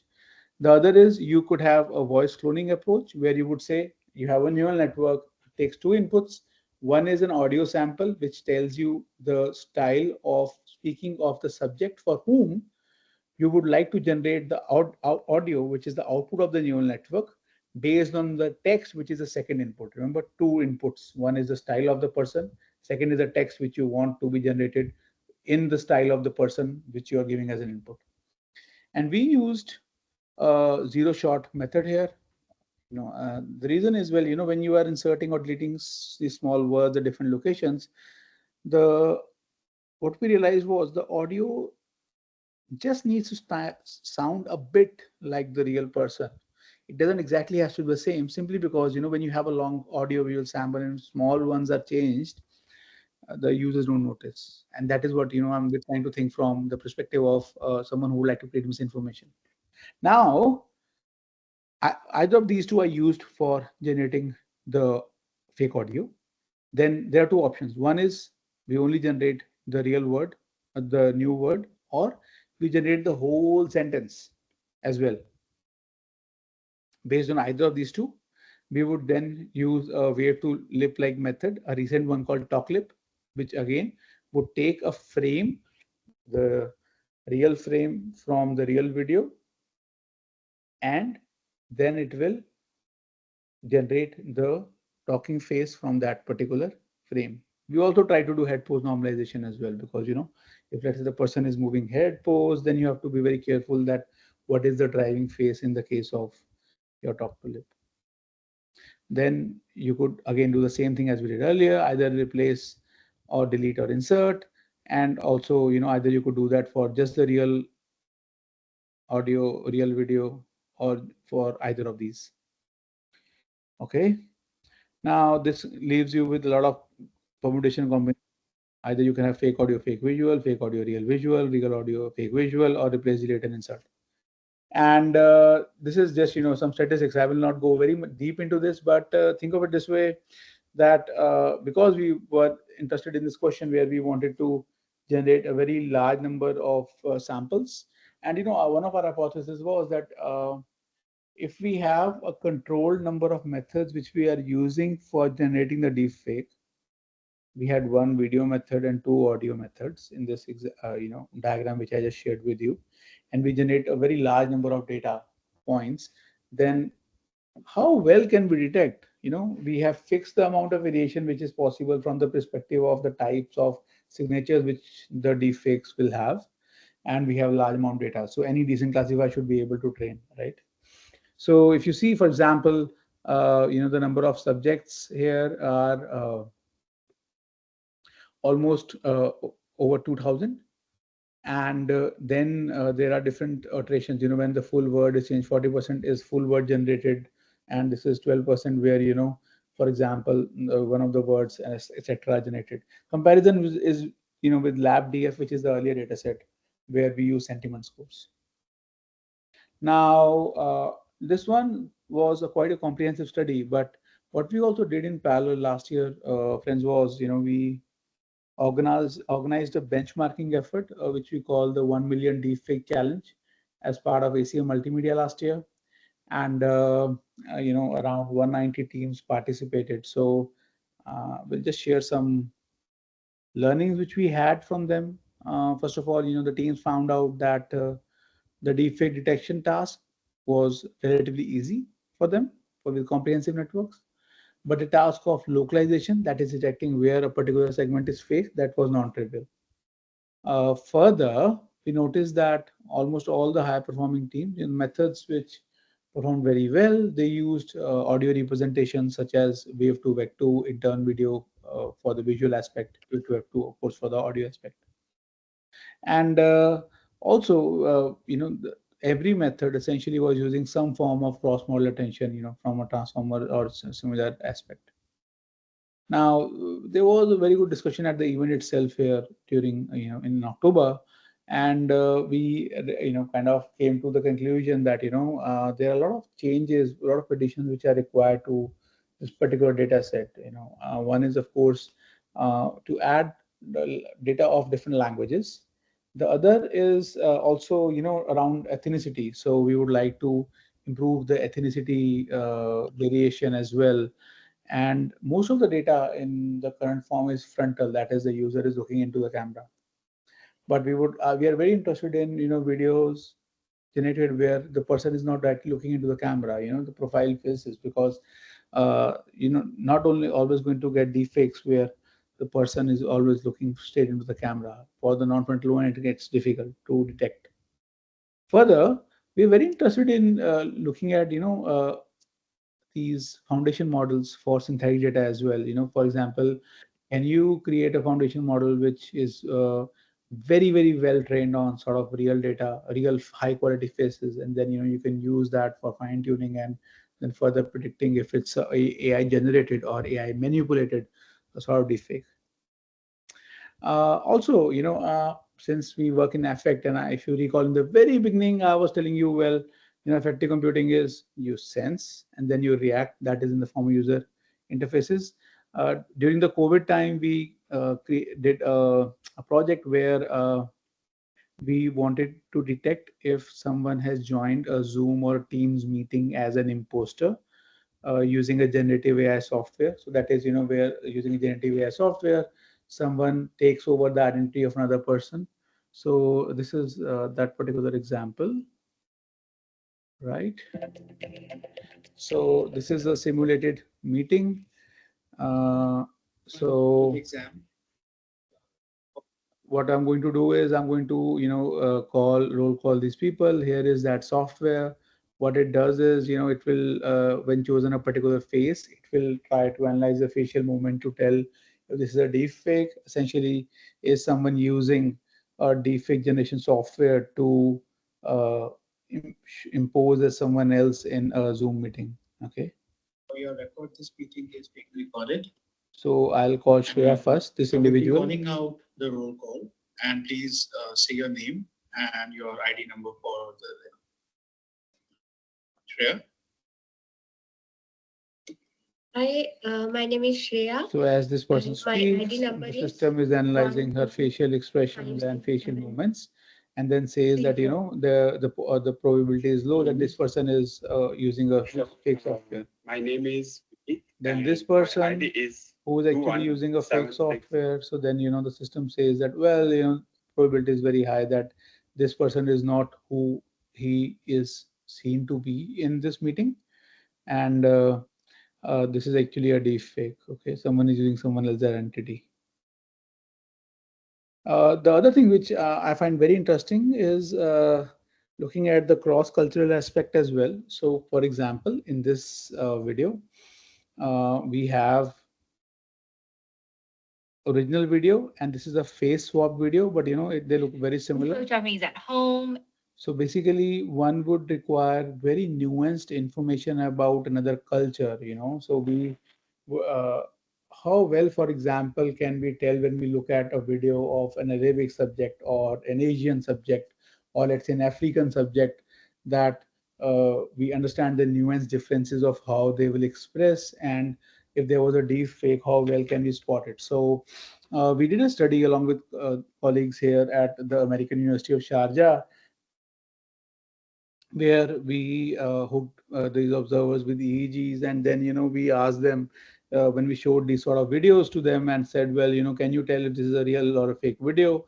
We found that for 87% of the videos in the study, the observers were able to tell within the videos which had people from their own culture, their own ethnicity, that this is a fake. However, this accuracy goes down to 71% when you have a person from another, ethnicity.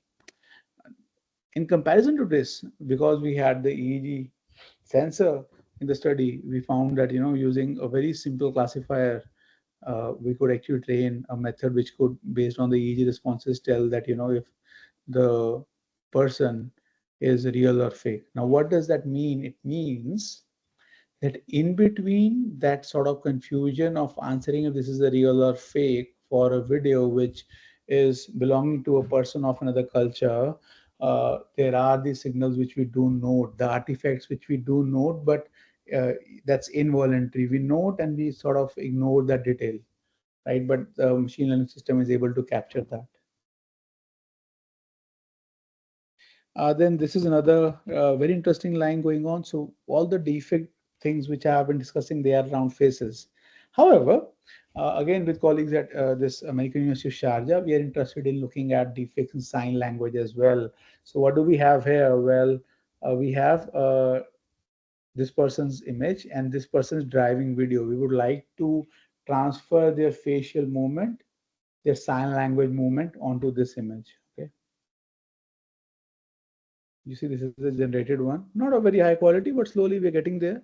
The point being that, when you want to, let's say, if you think from a perspective of someone who wants to spread misinformation, then you don't have to tell the fake news, the fake information to everyone. You just have to tell it to certain nodes, which can make it viral, right? So that's from that perspective. And of course, then we're looking at the detection as well.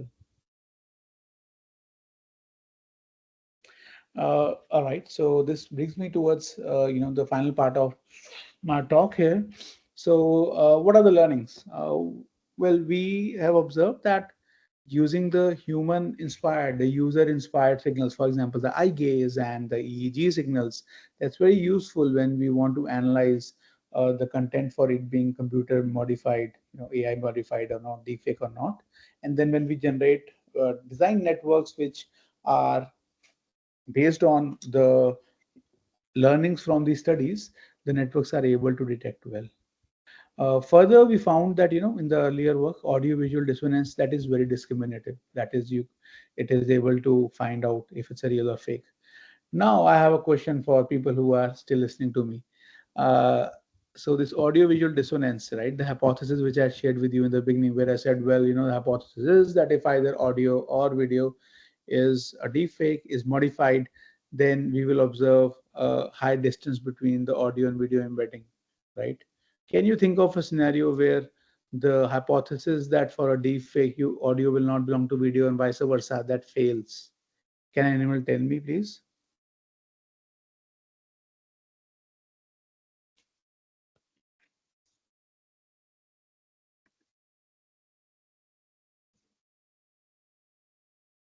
Anyone, any ideas where the hypothesis of this thing, audio-visual chunk, fails? Any scenario? Can anyone think of it? If the person is speaking slowly, in such cases happens. Sir, if the sorry. May I Sir, if the lips are not in synchronization. if the it is dubbed. Right, right. Yes. So someone said if the person speaks slowly, well, when the person will speak slowly, it's quite possible that the audio-visual data is very well synced. Then someone, I think Dr. Jayata said that when it's out of sync, or No, I sir, think I said that when it is dubbed. yes, yes, yes. So when it is dubbed already, the dissonance is always high. It could be very real, but not a deep fake. And when, let's say, due to communication issues. So for example, when we are looking at, let's say, a YouTube video and then, the bandwidth goes down, in that case, sometimes we observe that there is a bit of lag, right? So automatically there's a lip sync issue. So in that case as well, the system will not work. So this is an early 2020 system. All right, thank you. So Further, we notice that when we are doing fine-grained analysis of video, that is very helpful. Essentially, when you divide the data into chunks, and that kind of gave the result into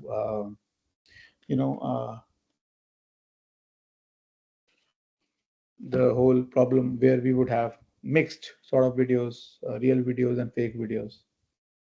What we've also realized is the more data, the merrier when we look at the AV deepfakes 1 million data set for the task of deepfake detection, and given the limited signatures of deepfake across a very large amount of data, it makes sense, right? You have large amount of data, then it's useful. But of course, for an ideal deepfake detector, you would like to add more variations and perhaps increase the size of data set as well. Further, localization is still non-trivial, still difficult. So that's a very active topic of research. Currently, we know at our group, and we know from the colleagues across different universities and industrial labs who are using the data set. Further, I think generalization is extremely important, right? So see, that's an age-old problem with machine learning. The moment you have a new test data set or test data which is far away from the distribution from which you have learned, your method can perform incorrect, not so well. And when it comes to deepfake detection, what it really means is that tomorrow you have a new method, a new diffusion network, or a new sort of improved transformer page generation method, then it could have a different signature, but that signature might not be there in the videos which you have used to train your deepfake detector. So it will not generalize well, right? So strategies for generalization are required, or I would say, if not generalization, then the very interesting line of research into the distillation and even federated learning, where you would be improving part of a network, based on the newer sort of data which you have arrived. So those strategies would be important in the near future. Further, again, I showed you an example of the editing of the body gesture, but that doesn't mean, deepfake is limited to faces and videos. When you look at the older forensic images and video analysis, something could be placed in an image or a video. You could change someone, doing, let's say, namaste into some other sign, and that could change the whole meaning. Or, you could have an object, something in the background, or you can have originally, let's say there's one person, but then you go to multiple people, sort of scenario where in an image or video where you have a group of people, then the expression or gesture is changed for one, but that changes the whole narrative of how, from observer's perspective, the meaning is for that particular image and the group itself. So there's a lot of scope there for deepfake detection as well. The other thing I'm very keen, and I think that's an interesting line, is personalized model. Let's say for VVIP people, or anywhere where you do have some real data about a person as well. What can we learn from that real data into the fake data analysis, right? So can you borrow the style of speaking of a person and then see that if it kind of matches with that of the person in the video which you are analyzing? So personalized model is also something which is worth exploring. All right, so with this, I come to the end of my talk. I would like to acknowledge my students and collaborators at Monash University and at IIT Ropar and other places. Please feel free to get in contact if you are interested in collaborating, if these problems which I have discussed are of interest, and time for questions and suggestions. So yeah, we can discuss now. Silent, right in the chat window, or you could unmute and we could discuss as well.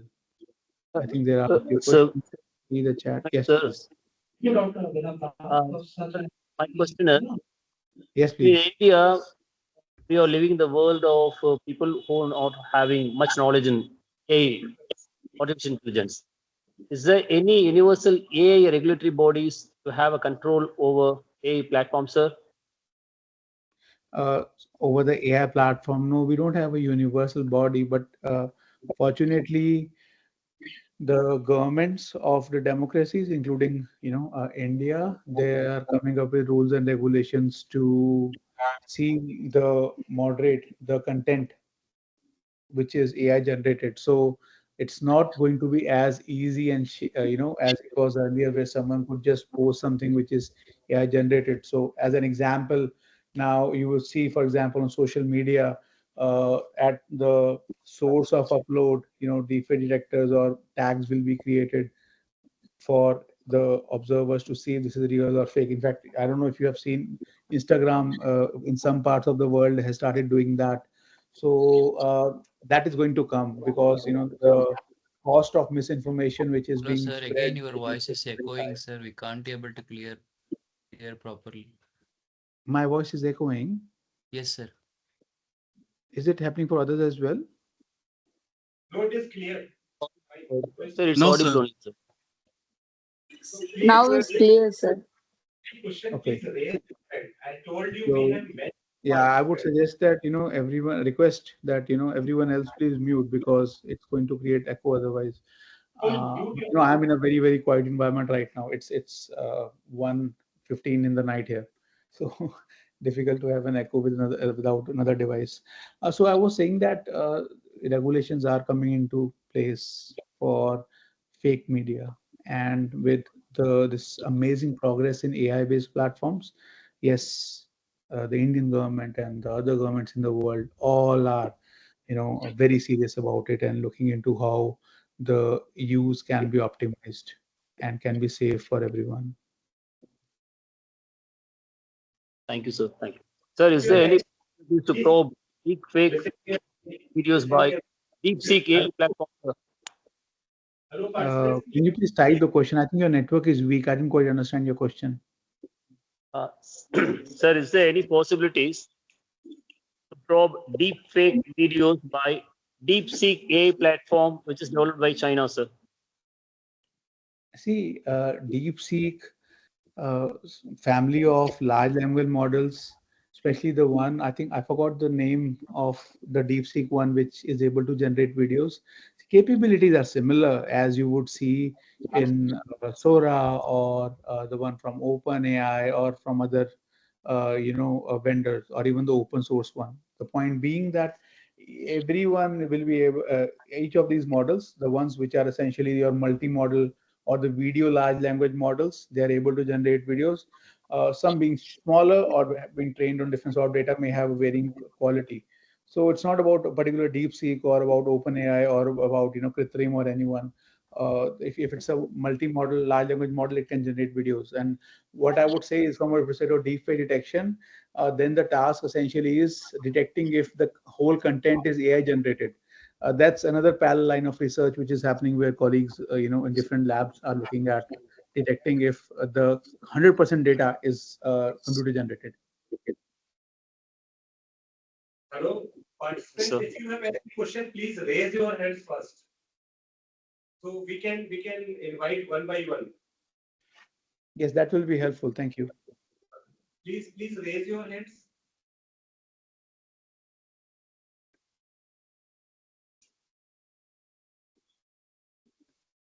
Yes, so Any question? If you so please. yes, I think there's a question from Banerjee Agnimita. Mr. Banerjee, please ask the question and please ask in short because we have many questions. Mr. Banerjee, please unmute yourself and ask.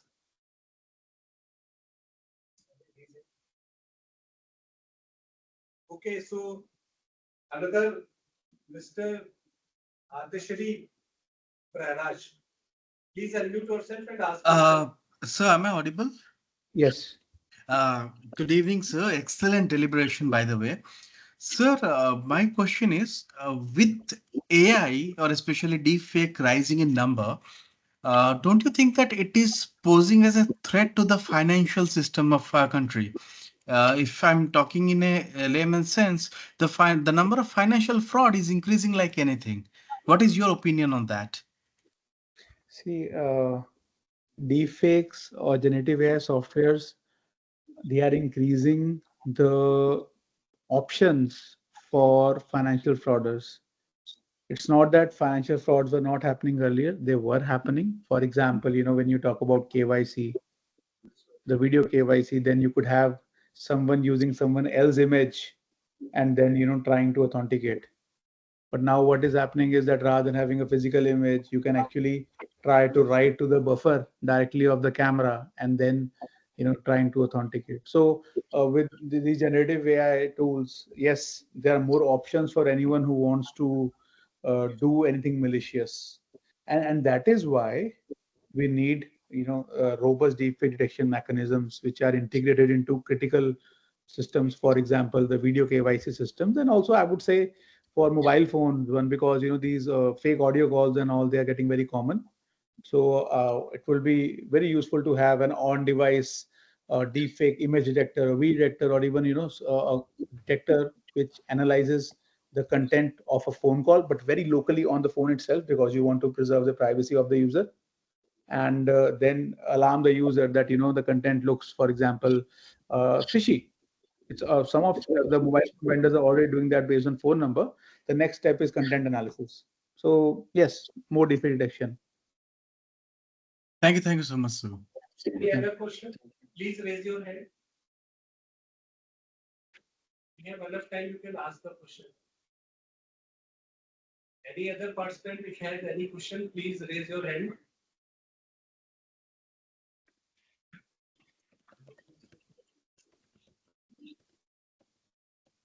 So, No, sir, thank you. It's a very wonderful session, sir. Thank you very much. we hope that there is no further question over that. If you have any questions, sir has also shared the contact details, so you can contact over the mail or whatever way you want. And thank you, Professor Abhinav, for your nice talk. And thank you, you have accepted our invitation for this wonderful talk. So please, thank you very much. Thank you very much for the kind opportunity. And yeah, I can see in the chat that some of you are traveling as well. So thanks for listening. Yes. Have a good evening, everyone. And you have spent time in your late night also. It is late night there. That's all right. It's always a pleasure to talk. It's a very healthy number. I should congratulate you. 500 people have joined. So wonderful. We have 654. This is the actual number. Wow. That's a very good number. So yeah, I think then being awake late is very that's worth it. All right then. Some person Hari Narayan feel like, do you want to ask anything? Yeah, please unmute yourself if you have any question. Hari Narayan Pillai. So I think it is mistakenly. Okay, sir. Thank you very much for your time. All right. Thank you. Bye, everyone. Thank you. Thank you very much, sir.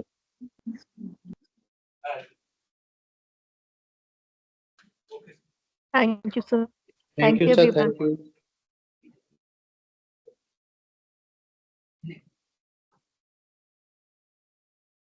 So there are some instructions for the participant. Please don't avoid writing messages at the time of session, because we all are also attending these wonderful sessions. If you have any query, you can ask before or after the session. Thank you, sir. It's very much important. Please focus over that. Rest of the things can be settled down later or before. And second thing is that we now restricted our WhatsApp group only from the admin side. If you have any query, important query, then please share over our volunteers' phone number. And as I requested, please be present at the time of attendance, because we cannot do anything if you are lacking the number of attendance. Because numbers are very high and absentees are very high. So it is very hard to entertain every absentee's request personally. So please, it is request maintain and cooperate. I hope you can understand our request. So now we are moving to our second talk. Just waiting to join.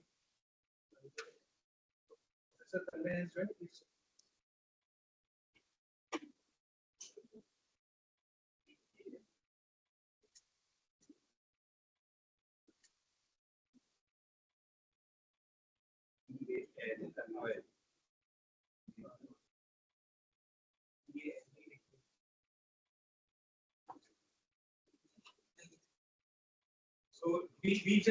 we are just waiting for our second speaker. So please be patient for some time.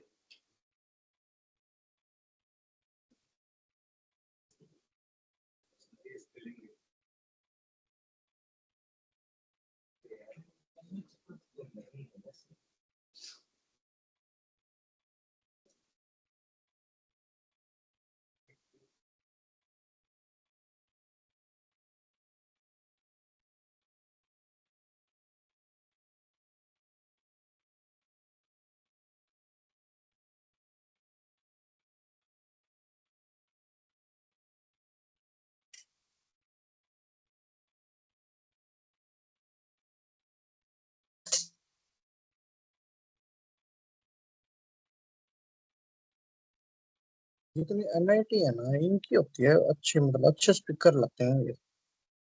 बाकी जितने वे है ना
Hello.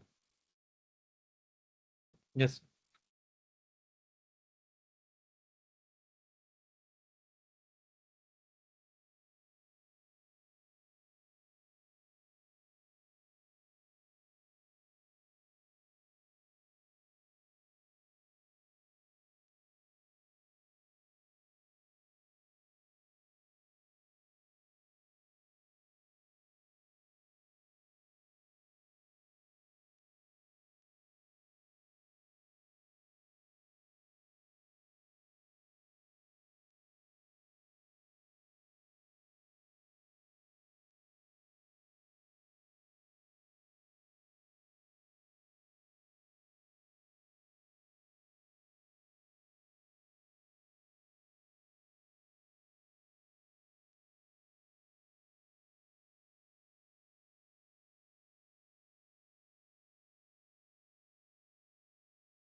Search कर लो यार।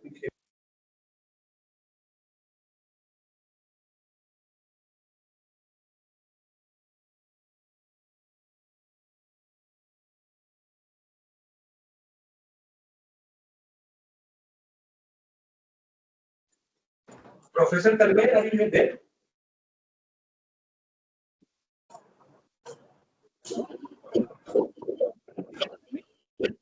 Hello. Can you hear me? Hello. Can you hear me? Yeah, I can hear you. Thank you. yes sir, yes sir. Next, we are thrilled to welcome our second keynote speaker for the day, Dr. Tanmoy Chakraborty.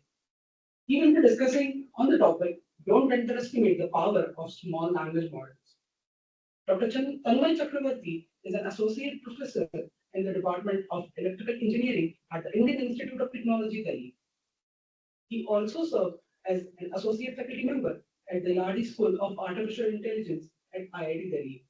Prior to joining IIT Delhi in September 2022, Dr. Tanmoy Chakraborty was an associate professor in the Department of Computer Science and Engineering at the Indraprastha Institute of Information Technology, Delhi, IIT Delhi.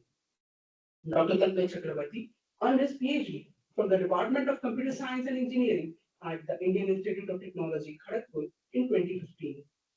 His research interests encompass natural language processing, social computing, and graph neural networks. Currently, his work focuses on enhancing the capabilities of small-scale and global language models and applying them to various domains such as healthcare, cyber informatics, and climate towards deployable solutions. Throughout his career, Dr. Tanmoy Chakraborty has secured over 100 million rupees in funding from industry and government agencies, including Google, Facebook, Microsoft, LinkedIn, Samsung, Flipkart, Logitech, IBM, DST, SERB, MHA, and DRDO. He has also received numerous faculty awards from industries such as Google, Adobe, IBM, Accenture, and JP Morgan. Notably, he was one of the project directors whose leadership secured 100 million rupees for IIT Delhi to establish iHub Anubhuti, IIT Foundation, a technology innovation hub. Dr. Chakraborty has also been recognized with several prestigious accolades, including the Rajiv Khimani Young Faculty Chair Professorship in AI in 2024, ACM Distinguished Speaker 2023 to 2025, and Ramanujan Fellowship 2018 to 2022. He has also been appointed as an action editor for computational linguistics and neural network journals. At IIT Delhi, Dr. Tanmoy Chakraborty continues to lead pioneering research and mentor the next generation of AI researchers, contributing significantly to the advancement of artificial intelligence and its applications. Let's give them a warm welcome as they take the virtual stage.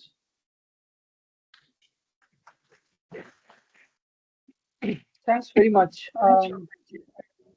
I hope my screen is visible. I can't see you guys, so please interrupt Yes, me sir. at any point in time if you have any problem. Just a minute. Yeah. Hope my screen is visible. Can somebody please confirm? Yes, sir. Is it? Yes, sir. It's visible. Is this a online workshop or faculty development program or an offline one? Yeah, it is totally online program with more than 650 participants. I see. It's an online program. Nice. Nice. Okay. So what happened? Just a minute.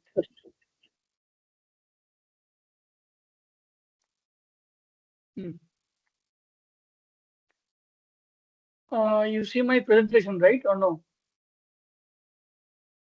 Yeah, it is visible. Yeah. And can you also confirm if the screen is moving or not? You see the screen moving? Yeah. Excellent. Yes, sir. Okay, Yes, guys. yes. Thank you very much. Thanks very Yes, much sir. for the generous introduction, and thanks very much for having me here.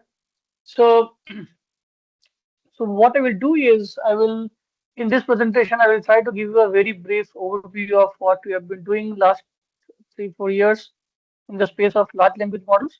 Specifically, I will talk about how you can design smaller language models, powerful small language models. And in the current context, as you all know that the way DeepSeek has kind of started uh, showing its actual avatar, right? And the kind of fear that it has produced among big giants like OpenAI, Google, right? And some of you know that DeepSeek is also a small model, right? Which I mean also cheap economical model, right? And I've been actually convincing people since last 1 year that we should actually focus on building smaller and smaller language model. and I don't know whether people are convinced or not, but what I feel is that this is the way to go forward. There is no point in fighting with billions of size models. This will essentially waste our energy, pollute our environment, and destroy our society. So better to focus on making them scalable, economical, right, and in the model that can easily be adapted. So, and I'll essentially give you a very high level, uh, presentation talking about some of our research. And please feel free to interrupt me if you feel that things are not very clear. You interrupt me in between, and if you feel you can still hold your questions till the end, I think that would be better. Okay, I'll not take a lot of time. I'll take 40-45 minutes, maybe 50 minutes to present this work, and then I'll be happy to take any questions if you have. Okay, so but before that, I thought this is a nice platform to also promote my book. Some of you know that since there are more than 400 participants here, some of you know that I have written a book on large language models. It is a textbook specifically written for those who have been looking for a structured materials to start with, right? And since it's a textbook, this may also be useful for teachers, faculty members who want to start teaching a course on large language model. So the book is accompanied by chapter-wise slides, lecture recording of every chapter, comprehensive exercise and solution of every chapter, many important resources per chapter, and many seminal papers. I also recorded 42 hours of course non large language model that I taught last year at IIT Delhi, and I recorded the entire course. It is publicly available, free of cost online on YouTube. I hope some of you have already seen this, but you have not. If you have not seen this, you can check it out. I think more than 30K viewers have already viewed some of the lectures. This might be useful for you guys. And the book is available here on Amazon, right? You can look at it. And along with this, I am offering an NPTEL course this semester. It has already started. Um, More than 14,000 students registered for the course. The last date for the registration is today, 3rd of June, the 3rd of February.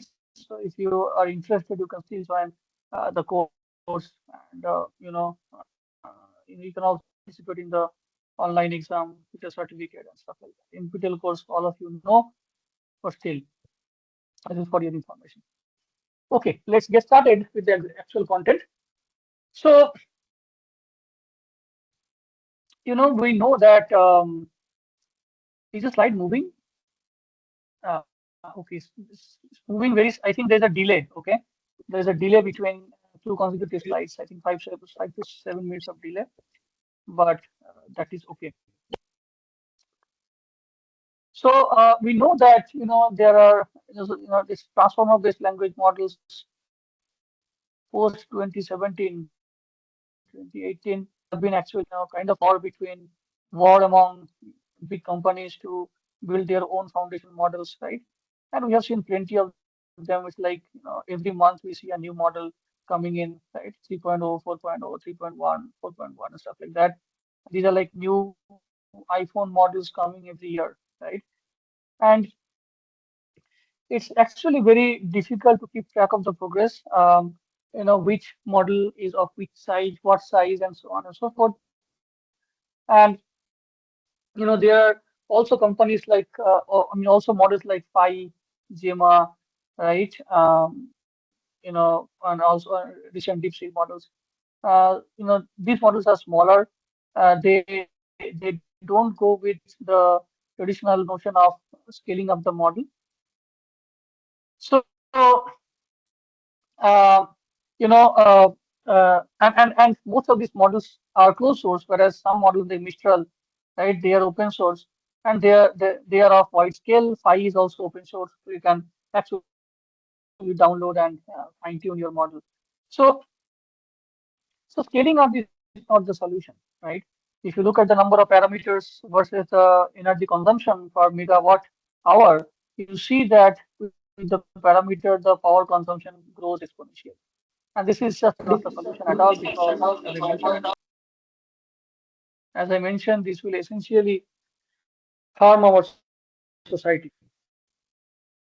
Moreover, if you look at the price, right, the cost, all these models, if you look at GPT, for example, GPT-1 versus GPT-4, right, both training cost, inference cost, it also goes quite significantly with the number of parameters. So what has happened is that last 1 or 2 years, this race has divided the entire world into two buckets. One bucket, people Sorry to are, intervene, sir. yeah, I'm not being able to relate the topic with the content which is there on the PPT. Can you just be a little basic with the language and with the content? you mean you want me to teach Because actually with, I'm from the management background, so I'm not being able to link the topic with the content which you're showing on the PPT. Madam, please listen carefully. Please let allow to the speaker speak, and once it is done, then you can go for the question answering session. Okay. Please actually. no, I was told, I think I gave the topic, the title of my talk was Yes. small language models, right? Keep continue, please. Okay, I'm so sorry. If you don't know language model, I think this is not the talk for you, but I'm so sorry for this. Actually, some topics are given the session schedule, and maybe some of the participants are not from the background. So maybe the problem. So don't worry. In the session, you will be taught these things. Please be patient. Okay, so now, I mean, I can also teach basics if you want, but nevertheless, let me just continue because we are also running out of time. So, this language models, right? So these language models, LLMs are trained on um, with GPUs, high-end GPUs. What I was telling is that this language models essentially divided our society into two parts. In one part, we have people who have access to high-end GPUs, for example, 800, 800 GPUs, whereas there are significant chunk of people in our world who don't have access to even a single V100 GPUs. So it has not only made the entire science, diverse and uh, kind of not equivalent, but also the AI these days has become a more of a product of sale rather than product of science.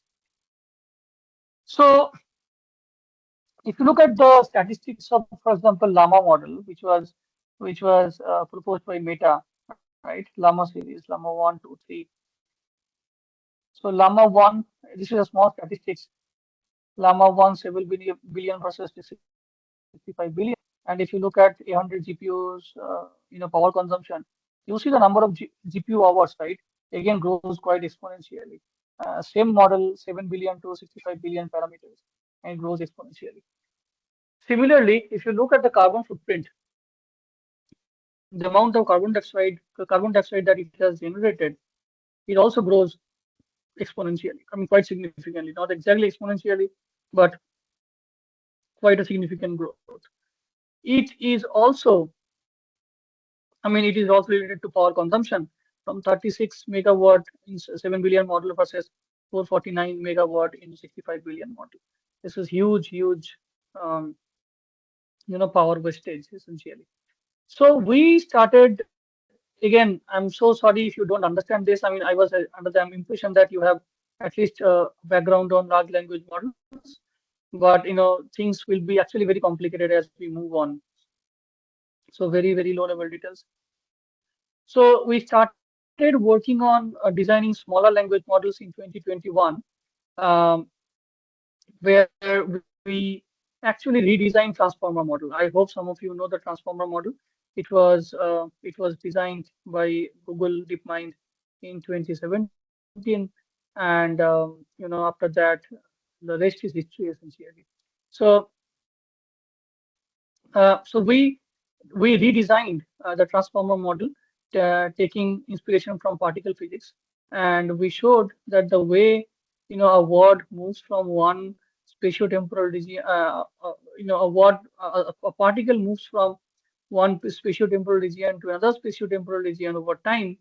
Um, this is equivalent to a word moving from one layer to another layer. So at every layer you see so across layers you see the representation changing, right? And this is equivalent to change of representation of a particle over space-time zone.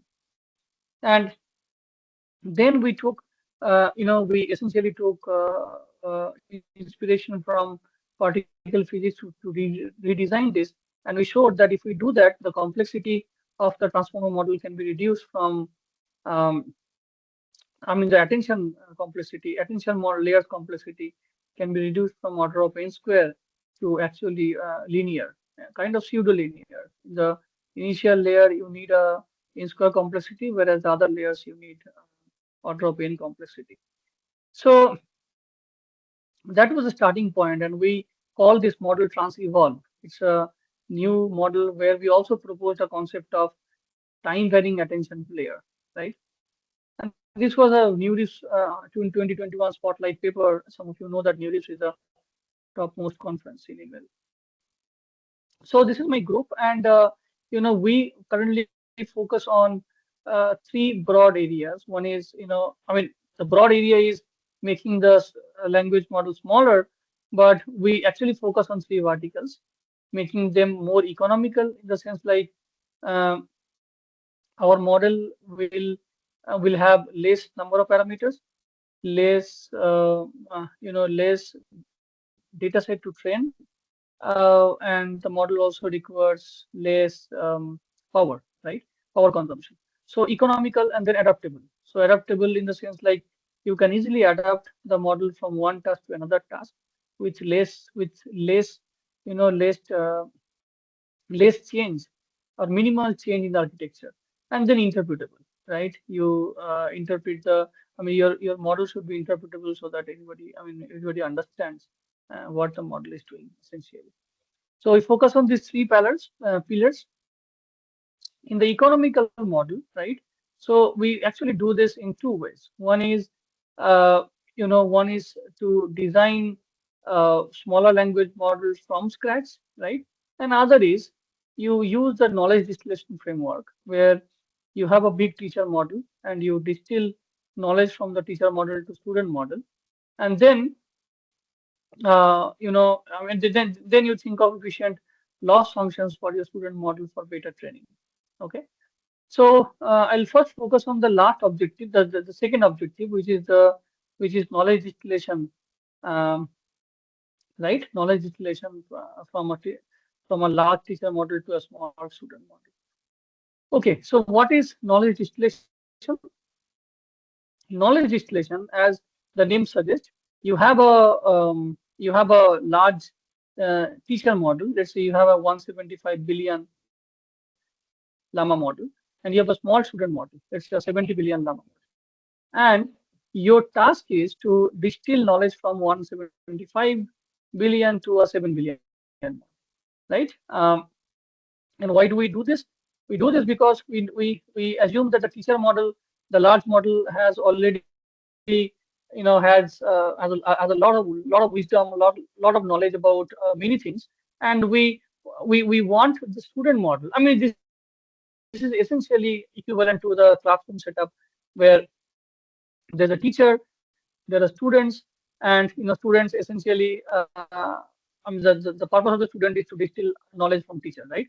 And and the same thing is happening here in this context.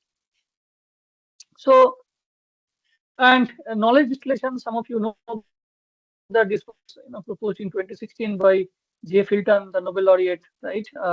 And he said that what is needed is that you look at the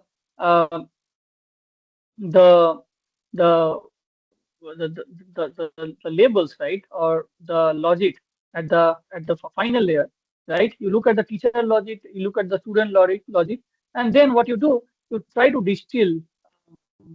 So try to distill. I mean, you basically try to minimize the distance between the the student logic and the teacher logic, right? As you see here in this equation, right, this essentially tries to minimize the logic difference. So then people thought that this is good, but let us also look at the layers, okay, layer-wise distillation. So they came up with a new idea where every layer is being distilled in the sense like you just minimize the let's say the L2 norm between two layers, right, across teachers. Let's say last layer of teacher and the last layer of student. You reduce the difference between these two, and this will help you essentially, get kind of the student model closer to the teacher, right? So now you have two types of loss functions. One is the distillation loss, which is the equation which is shown in the left side, and the layer-wise loss, which is shown in the right side. So what is limitation? I mean, what are the major limitations of this kind of setup? The major limitation is that the knowledge distillation is unidirectional, meaning you always the student model always tries to distill things from the teacher model, right? Always unidirectional. And the second limitation is that in this process, the one that I mentioned, student doesn't know the weakness of the teacher doesn't know the weakness of the student, right? So it is not like a student-centric distillation. So whenever a teacher teaches something, the teacher should know the problems or the limitations of a student, and accordingly the teacher tries to teach, right? So this setup is not basically is following. This setup is not following that kind of intuition. So we actually started working on this. One of my students, Ayan, actually started looking at unimodal distillation, unimodal distillation, text distillation, and we came up with an idea called student-centered distillation, right? And we also used an idea of meta distillation. So I'll discuss this one by one. And this is funded by this work is funded by IBM and JP Morgan. So what is student ever meta distillation? Let's first understand meta distillation. What is a meta distillation? In meta distillation, you have a teacher model, you have a student model, right? Teacher model, and then you use the standard way of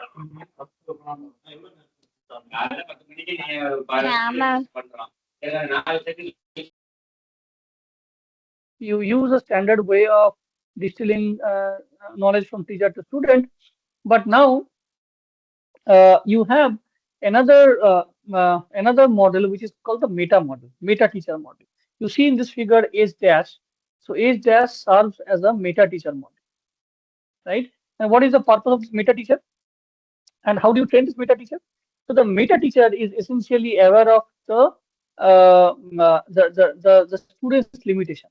Okay, so the meta teacher is trained on a quiz data set and a separate quiz data set, which is a sample from the original data, and we use a separate loss, and this loss only gets propagated through the meta teacher.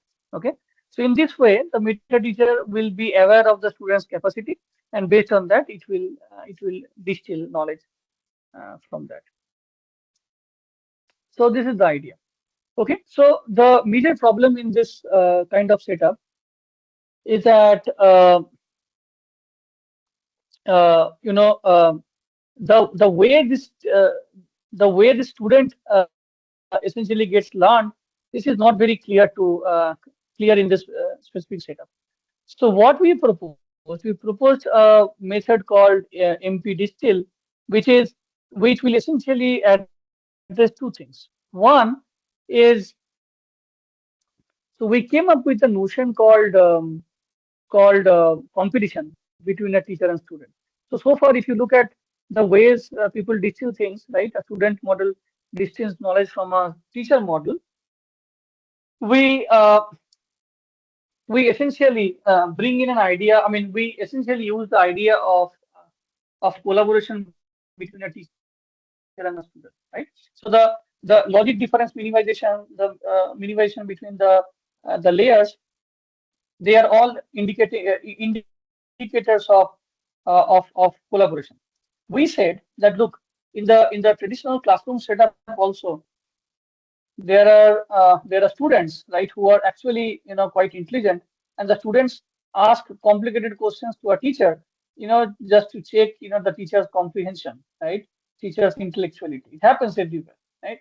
So what we said is that let us bring in a concept of a concept of competition between a teacher and a student, and this competition will be a healthy competition, right?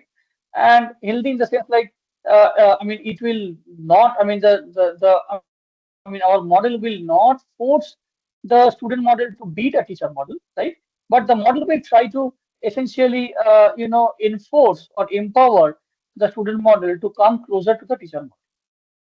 Okay, so this healthy competition is something that we incorporated as an objective function into the model.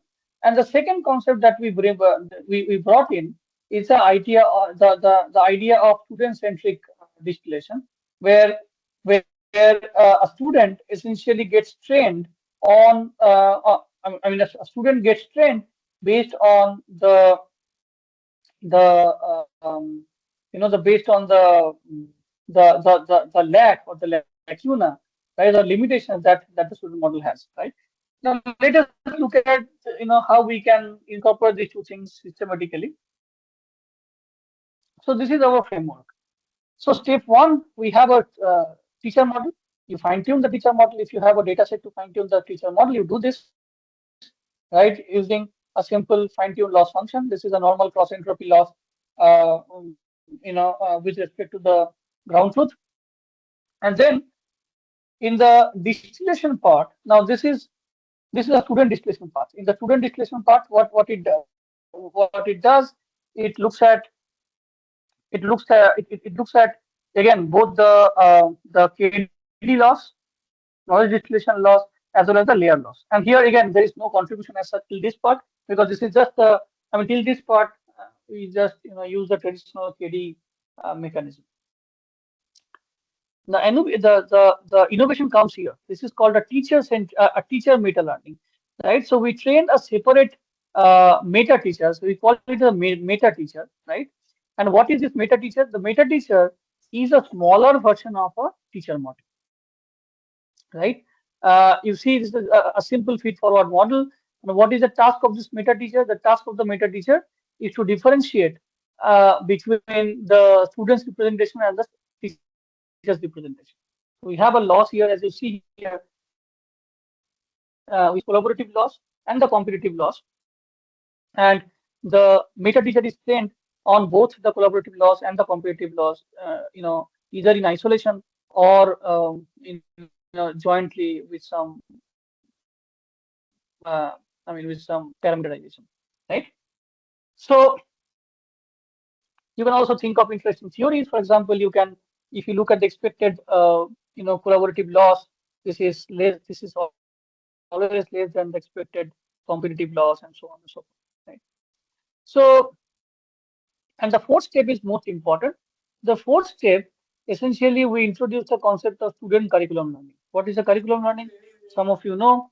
The curriculum learning, we essentially feed a sequence of tasks one by one to the student model, right? So that the student model gets updated gradually, right? Let's say a student in the classroom, he or she wants to understand neural network or say large language models, right? So in the curriculum that you build, you will first teach the student model or the student to learn, let's say, basic probability statistics. Then you teach the student to learn, let's say, machine learning. Then you teach the student to learn deep learning, and then LLM, right? So this curriculum needs to be decided depending on the student's expertise, student's capacity, right? So here we used kind of an RL mechanism, reinforcement learning kind of framework, where we use we bring in the meta teacher, which we obtain from step 3. The meta teacher will essentially so now there is an interplay between meta teacher and the student. So meta teacher and student will participate in this quiz kind of data set, quiz task, and it will generate a reward. The reward will essentially move through the reinforce algorithm, right? And through PPO optimization, we essentially update the policy model. The policy model is, in our case, is just a feed-forward network. And the policy model will essentially dictate which curriculum the student model should basically adapt to understand the quiz data. Remember, the quiz data is a sample of the test data that we have. Okay, again, you can think of interesting theories. For example, the expected. If you look at the loss, we have two kinds of loss functions that we introduced. One is a binary loss.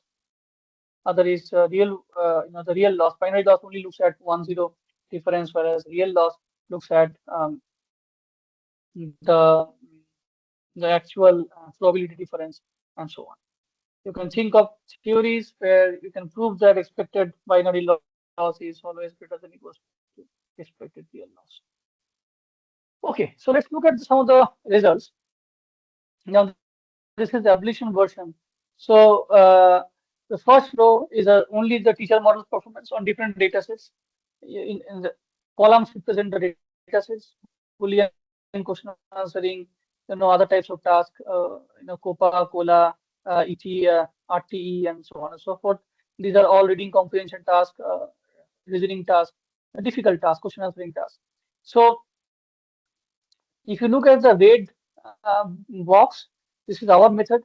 So if you keep on adding, in the abolition study we showed, if we keep on adding loss functions like the binary reward, real reward, collaborative loss, competitive loss, curriculum learning, with all these interesting components, the model is gradually becoming more and more powerful, right? In fact, we showed, I don't have results here.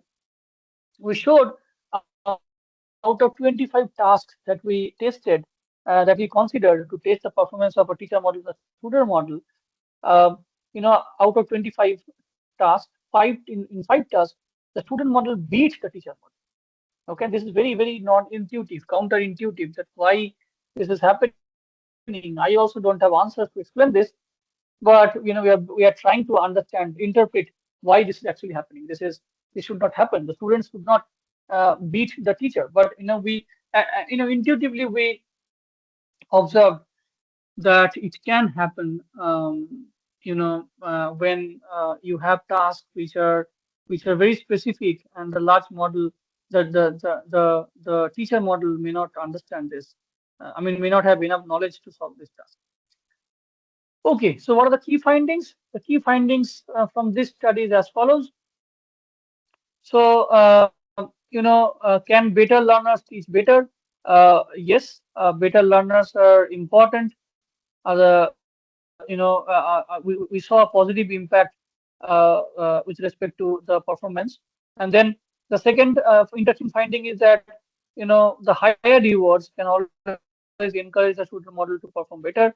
And the third important observation is that the curriculum learning is very important to essentially train the student model gradually for a specific task. Okay. The limitation here in this study is that the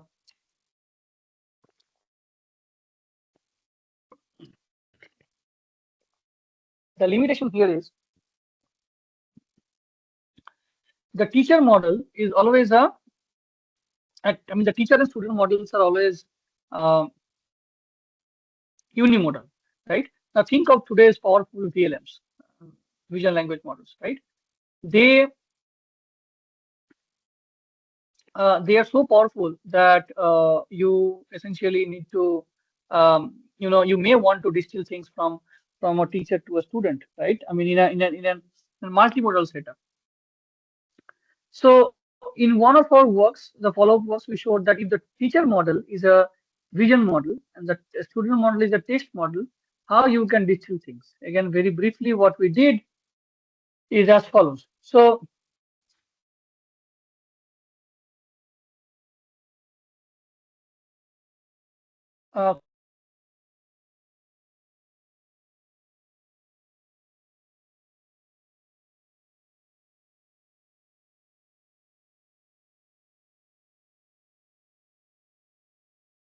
uh, can you hear me?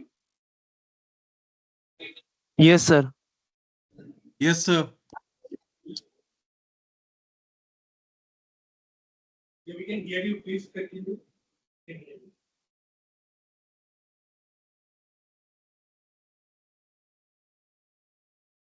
Yes, sir, proper.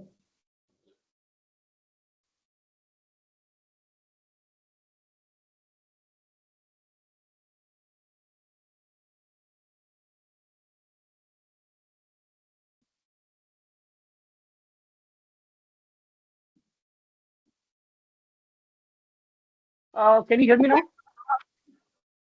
Yeah, we can hear you. Yes, Yes, sir. sir.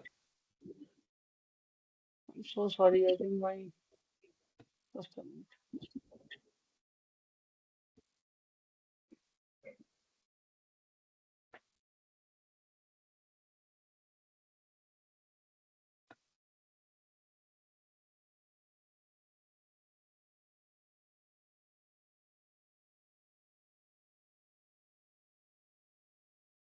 Okay, so so in this framework, right, this is a cross-modal distillation where teacher model is a large model, like a vision language model, and the student model is a small text model, llama model, for example. So here what we do, let's say the input is a prompt like this, right? The mechanical doll and so on and so forth. So you give this input to the vision model. The vision model will essentially draw the figure, the image for this specific prompt, and then we have a text model. I mean, you give the same prompt to the text model, and it will. I mean, the text model is a student model, and it will basically produce some representation. Now you have image representation and the text representation. Then what you can do, you can essentially align them through some sort of from some sort of manifold aligner, right? So in this figure, you see there are three components. In the loss, there are three components. The first one is more of a KD loss, alignment loss. The second one is more of a manifold loss. And the third one is again a kind of a KD loss on the manifold output, right? Why this manifold is needed? Because two two spaces, two representation spaces are different. One is image model, image space, another is the text space. So and in our case, the manifold is just a feed forward. Okay, so here also we came up with interesting interesting loss functions in the manifold setup. In the manifold loss, we we did not look at the point by point difference, but we looked at the centroid. Okay, we clustered the output, we looked at the centroid, and then we checked the difference between two centroids. So again, I let me not go into details of this. It's a bit complicated framework, but look at the empirical evidence. We tested with a small bot model and a big stable diffusion model, right? A model like DALI, and we tested with bot, Devota, and OPT model. And it turned out that and we call our model Armada, right? It turned out that across again all different tasks, our model performs quite efficiently. So what are the takeaways from this part? The takeaways are as follows: student-centric distillation is very important. Efficiency, you need some sort of meta teacher for the distillation. Teacher's performance matters a lot, right? And student-teacher correlation is important, and the reward models impact a lot in the overall curriculum. Okay, so this is one part of model. I mean, one part of making one way of making smaller language model. As I mentioned, there is another way, which is basically model coordination. What is a model coordination? Model coordination, the idea is that you have a large model and you have smaller models, right? I mean, there can be two setups. Think of one setup where a large language model is not very efficient in doing specialized tasks. So the large model can help with the large model can take help of a small model, right? And a small model essentially helps a large model to solve the task. Other setup, there are, let's say, multiple smaller models, other tools like deterministic tools like Python interpreter, calculator, and stuff like that. The tools and these models are, I mean, the tools and smaller models will essentially talk to each other, make a coordination, and solve the entire problem. Okay, the font size has been disturbed, but that is fine, I guess. So this is the model coordination framework. If you look at the blue box, so the blue box is a mathematical question that you want to solve. The question is taken from the joint entrance exam question paper, IIT joint entrance exam question paper, and we asked the large language model to solve this complicated question. What happened, is that the model was unsuccessful in solving the question. Okay. So then, what we did is that we added a decomposer. A decomposer is essentially a small language model. And what is the task of this decomposer? The task is to decompose this blue box question into small sub questions, and each of these sub questions. Yes. And each of these sub questions will be solved by the large model, the solver model, one by one, and then you essentially feed the entire sequence, to the large language model for the final answer.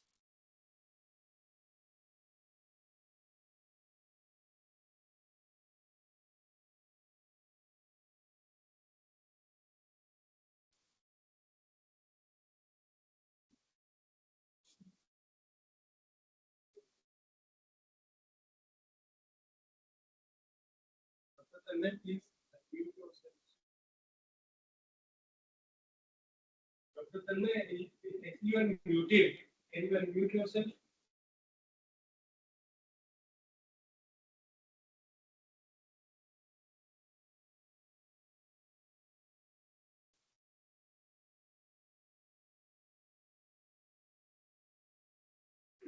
Hello, Dr. Tanmoy, you are muted. Can you unmute yourself?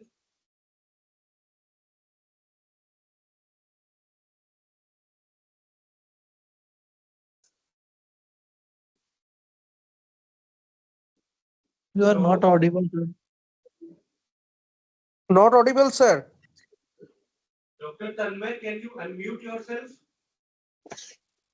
Can you hear me? What happened? I don't know. Yeah, it is. Oh, I was muted automatically. I don't know why. I think you muted me. You muted everybody, I guess. I don't know what. So No, till no, which sir, part you I are was audible. audible? Now audible, sir. Now you are audible, sir. You are audible? His I'm audible, right? participant, I don't know. we are in contact with the speaker. Please continue now. Actually, I don't know how to unmute it, so please continue. Now it's fine. Because I am not muting myself. I think you muted everyone, and then I think I was also muted for that. Participants, I request you guys to please mute yourself till the end of my presentation. Which part was audible? This part was audible? No. You will hear only. Okay. So here I was talking about, decomposer and solver. Decomposer is a small model which can decompose the complex problems into subproblems, and each of the subproblems will be solved by the solver. Then I said that we also need a verifier to verify whether the subproblems which are being generated are actually correct or not. So this is a this is a model where three components are there: a solver, a decomposer, and a verifier, right? And we call it as multiplex. Now this multiplexer, the task is to essentially call decomposer, solver, or verifier in a dynamic way. Okay.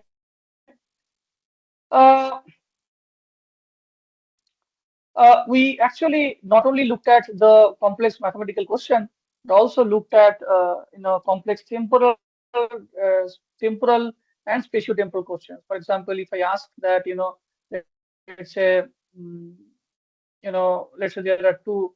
There's a father and a son. Son is the father is 20 years older than the son, right? In 2025 January, son's age was 45. What's the age of the father now, and so on and so forth. The kind of temporal question that you can think of. Or let's say if you say that this event happened in October, that event happened in May. Can you think of a relation between two events and stuff like that? So we are also focusing on temporal and spatiotemporal reasoning with small language models. Okay, now so this is about designing economical model. Now let's focus on adaptability, right? The question is how we can easily adapt one model, a particular model for different tasks, right? So some of you know techniques like low rank adaptation.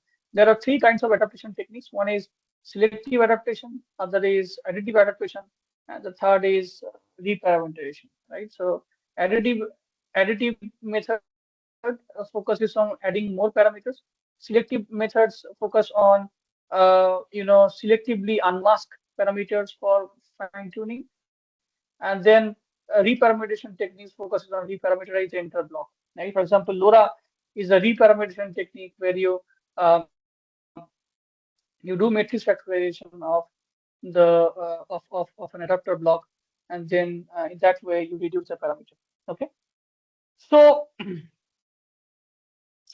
now existing selective methods like bit feed, fish mask, these are selective methods.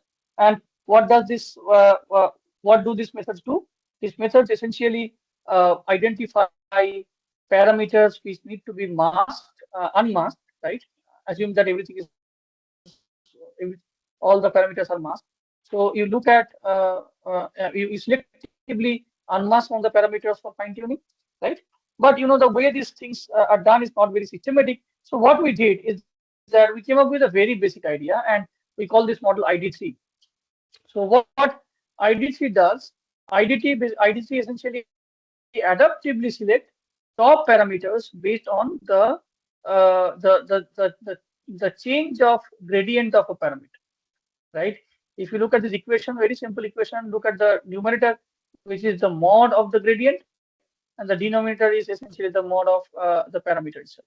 So what you're saying is that you selectively unmask those parameters whose gradient update, whose gradient is maximum, right? And this is normalized by the parameter itself. Okay. And you can also think of hyperparameters like this, here epsilon, and you can play with these hyperparameters. Very simple idea, but the interesting part is that we have a scheduler which basically schedules over the iterations which parameter need to be unmasked and which parameters need to be masked, purely based on this factor, 3D scheduler. Okay. Okay, so this is one. And other thing is other adaptation problem that we handle here is cross-lingual adaptation, right? So some of you know in-context learning, right? In large language models where you give examples and you ask the model to respond to the question based on the examples, and the question is how do you um, uh, how do you essentially do this in case of cross-lingual transfer, right? For example, you have a high resource language like English and a low resource language like Bengali, for example. A low resource language like say Tamil or Telugu, or let's say Bihari, whatever, right? Haryani. So, and you know that your model is not trained with this low resource data, right? So the task is, can we choose high resource examples, right, to actually write your prompt? Okay, so you have English prompts, you have English examples, right? How do you choose which examples are useful to write the appropriate prompt for your low resource language? Okay, so we came up with an idea called cross-lingual ICL in context learning, where basically we had a a kind of multi-arm bandit kind of setup where the bandit the arm decides which the bandit decides which arms to choose, and here arms are essentially examples in the high resource language. Okay, and then you think of a complete RL paradigm, RL framework to select appropriate examples for a task. This is the first contribution. The second contribution is we came up with an aligner, a task aligner. Okay, what is it? So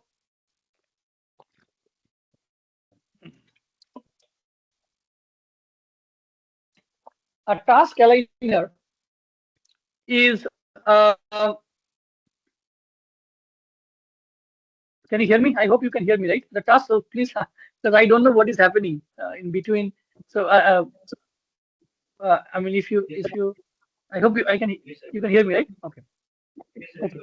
So in the task aligner, what it does, it essentially aligns two different languages, right? You can think of it as a language aligner, task aligner, which is a part of the demonstration. So, so this is cross-lingual ICL. You can also think of cross-task ICL in a similar way. Cross-task ICL, that again the target is similar. You have some tasks which are high resource, right? For example, tasks like sentiment analysis, emotion detection. These are very, very old problem statement. Whereas you have another task which is, let's say, low resource. For example, uh, mm, let's say some tasks related to mental health, right? So you know that to understand these mental health related problems, one should also understand the sentiment, the emotion shift, and so on and so forth. So can we think of a prompt where where the demonstration is designed based on the examples that are there in high resource tasks, right? So kind of similar idea, but here you have two parameters. One is you have to first task. Two decisions to take. One is you have to choose an appropriate task, and then within a task you have to choose an appropriate example.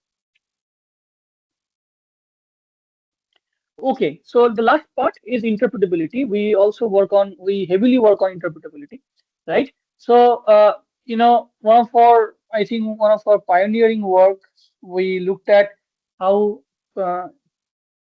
chain of thoughts essentially work, right? Chain of thought, some of you know that when you ask a question with examples to a large language model, it also produces answers and the steps, right? If you ask things step by step, it will also generate the reasoning steps. So how does this chain of thought actually work within LLM? So we did mechanistic interpretability. Some of you know mechanistic interpretability, where we look at models, the neurons which are responsible. We essentially corrupt some of the neurons and see how it affects the result and so on. So let me tell you the major findings. The first finding is that there are multiple redundant neurons. There are multiple redundant pathways within LLM from bottom to top. The second, and these are redundant because if you remove 40% of this 40% of these pathways, right, you can still get effective output. You can still get 95% of the actual output, right? The second interesting finding is that we saw a functional drift. So essentially it says that when we, the large language model essentially stores the pre-trained knowledge in the bottom few layers and the in-context knowledge in the top few layers. Okay, and so therefore, if you are interested in fine-tuning the layers, you should focus on top layers rather than the bottom layers. There are many other findings, but these are the major two findings. Okay, let me wrap up in 2 minutes. So what we do, so this is our lab, as I mentioned. We also focus on different applications. So,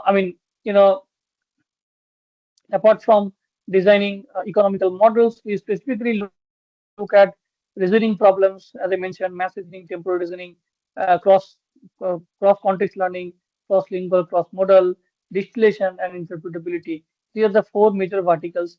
And then we also do some sort of multimodal, LLMs. We also try to understand creativity within LLMs. We quantify hallucinations in LLM, and some of our models are also based on physics, the concepts taken from physics. Application wise, we focus on two major applications. One is cyber safety, right?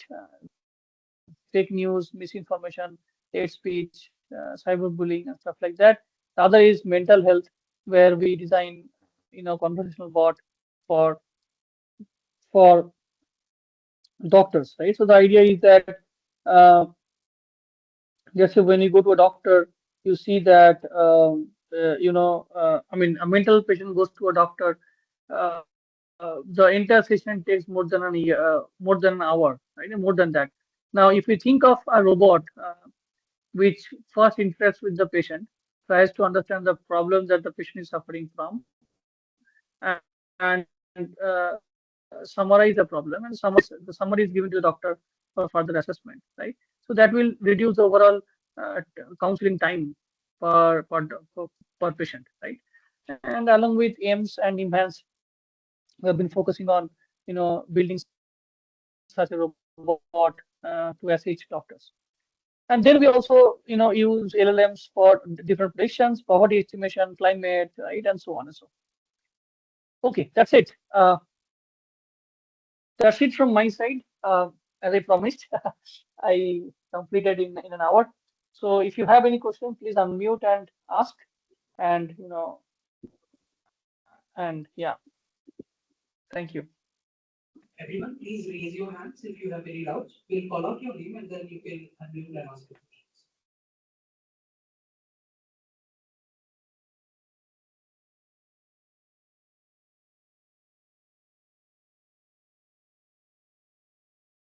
Anyone having any doubt? Please raise your hand. It's a kind request to all participants. Kindly raise your hands so we can get to know that how many of you want to ask question from our speaker. Kindly raise your hand and open your cameras.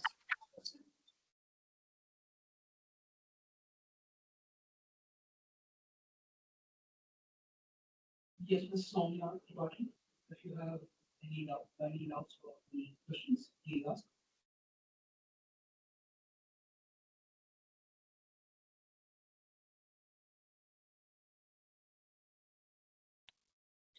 Ms. Soumya, please unmute yourself and ask the questions.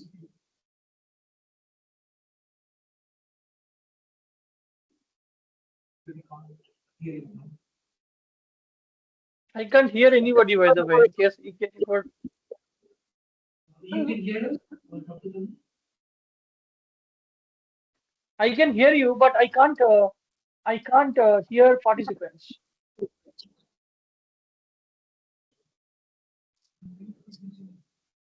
Who is speaking? Because who is speaking? I can only see thank you messages. They are interested, but Yeah, please unmute and ask. Yeah, Ravish, go ahead. Ravish Sharma, please go ahead. Mute yourself and ask your question.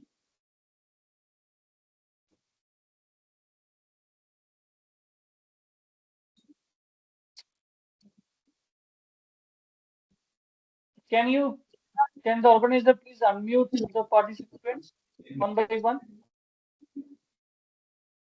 Yes, sir, just a minute.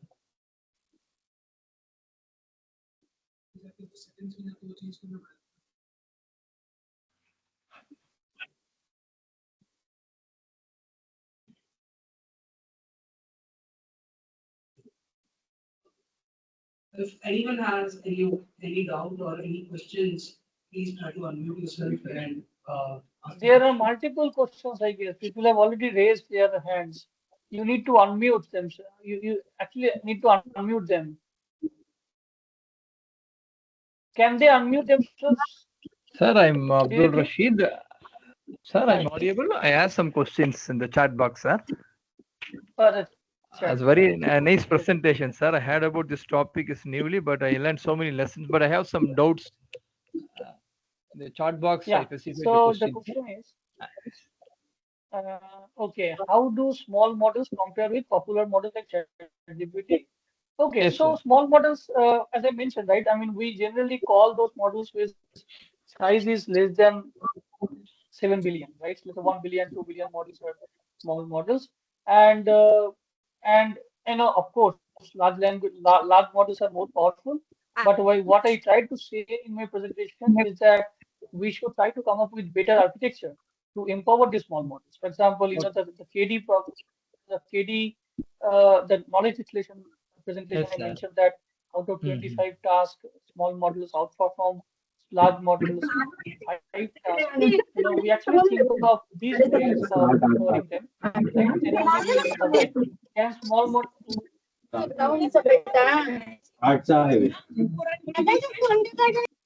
mute karo, please. Can small models handle multiple languages well? I mean, again, these are all experimental things. I think, as I mentioned, if we know how to train this model with multiple languages, let's say with multiple adapters, right, and maybe mixture of experts, I think the model should be able to do quite well. What are the biggest challenges in developing small language models?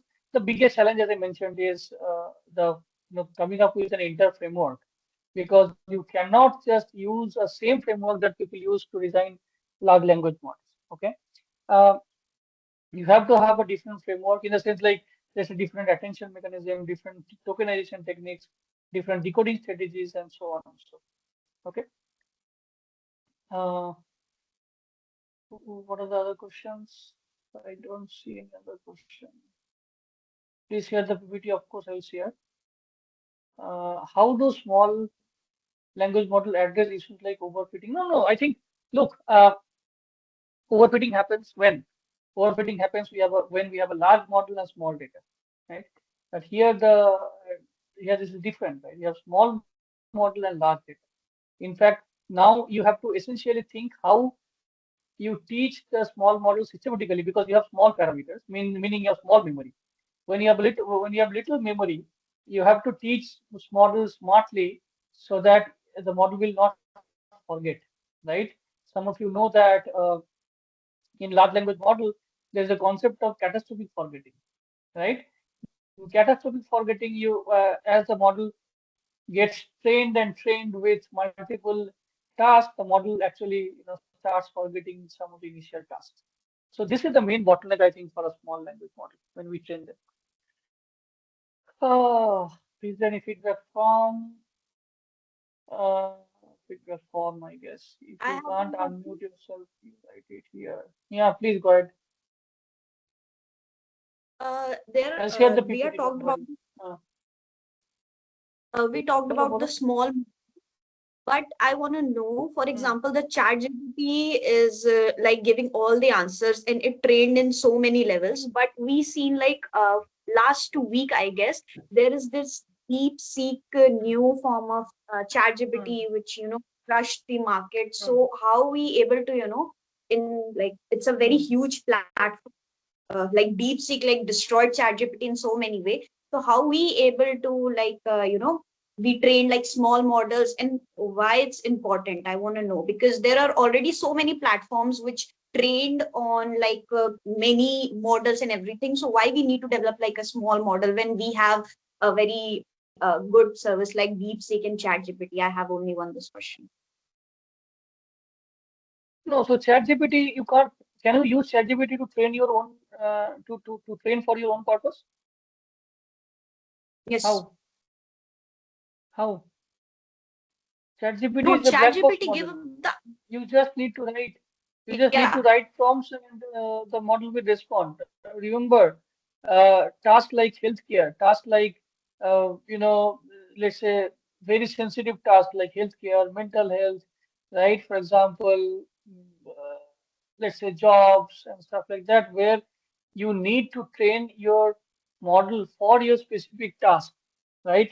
You cannot write prompt and you cannot give all this sensitive data to ChatGPT to OpenAI.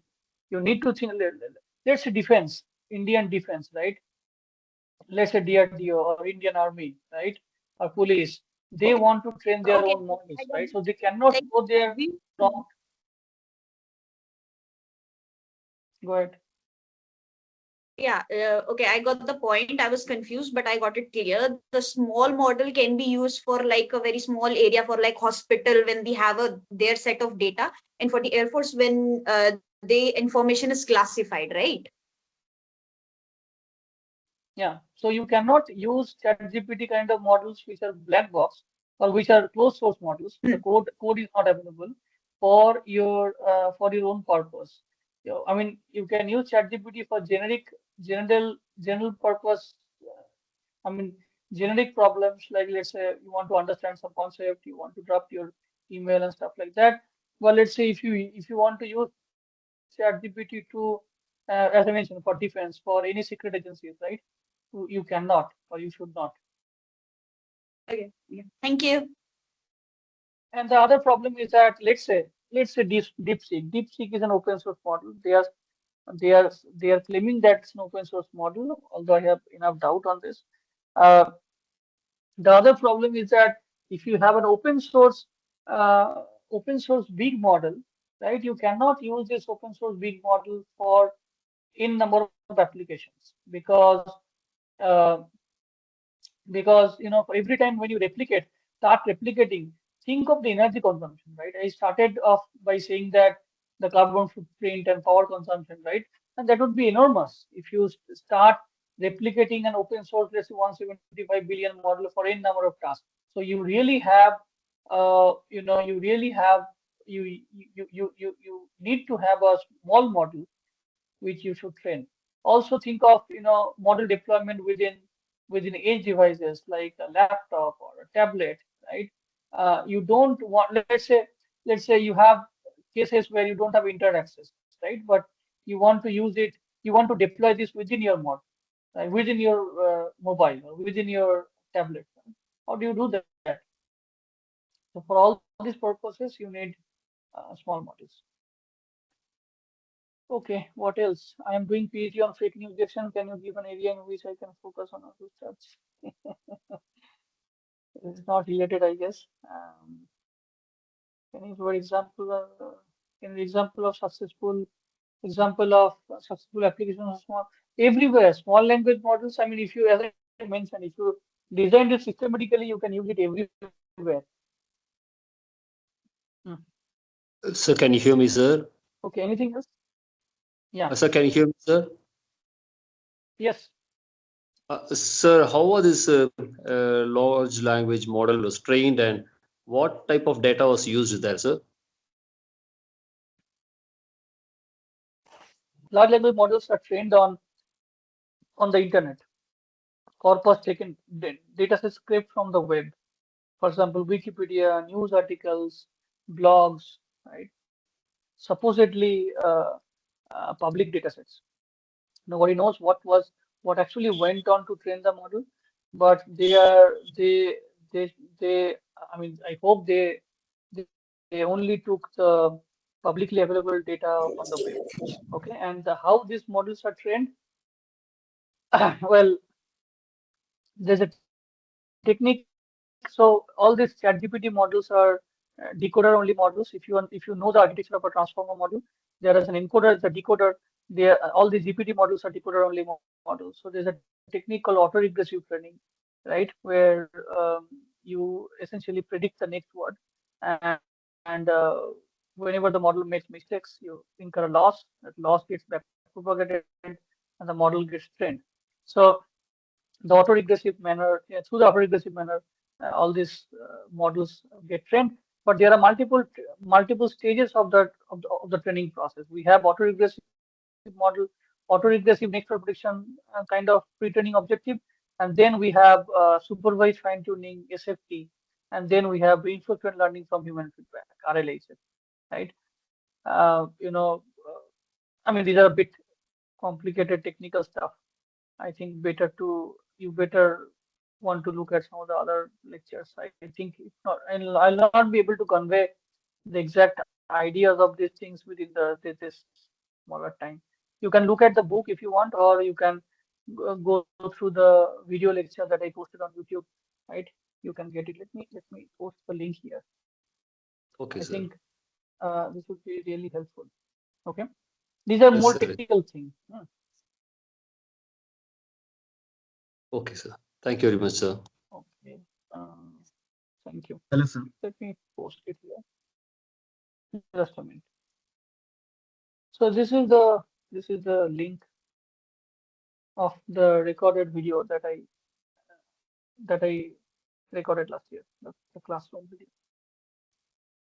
Okay, Pata. Who else? Hello, sir. Am I audible? Hi. Yes. First of all, thanks for this wonderful session. And I have a couple of questions. So, since everyone is talking about large language models, so how do we position small language model as compared to large language model, and what would be the future of small language model? Positioning, as I mentioned, right? We should position with respect to three things. One is energy consumption. Second is utility, right? And third is economics, right? You look at the cost that is needed to use a ChatGPT kind of model, right? This is huge. If you look at the environment impact of large language models, this is again terrible. If you look at the GPU usage, this is again terrible. So I think with respect to three aspects, small language model is needed, and future is, I always wait.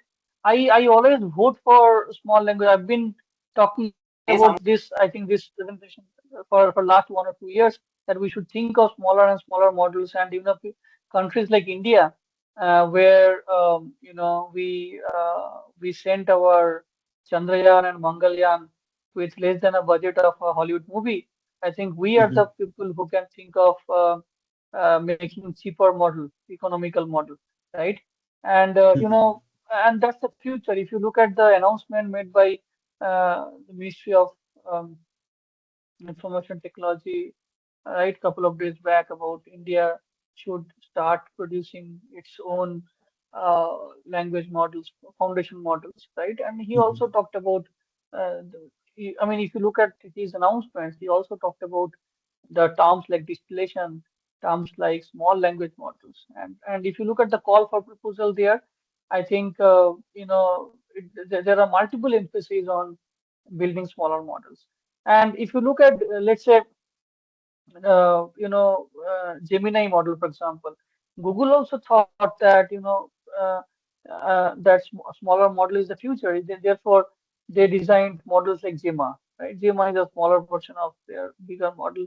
Similarly, if you look at Mistral, for example, another company, French company, they also build.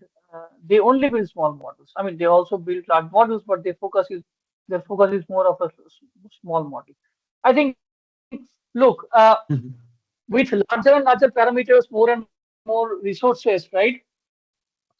You can essentially build new things, but I mean, you can essentially increase the power of a tool, right?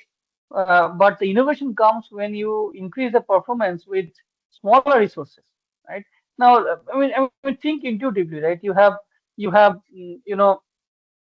a Pentium processor versus a recent processor, right? Now, if you can think of ways to empower your Pentium processor, right? That would be much more innovative compared to, let's say, just increasing the number of cores in your processor and make it more powerful. I think this is the future, and I always vote for this.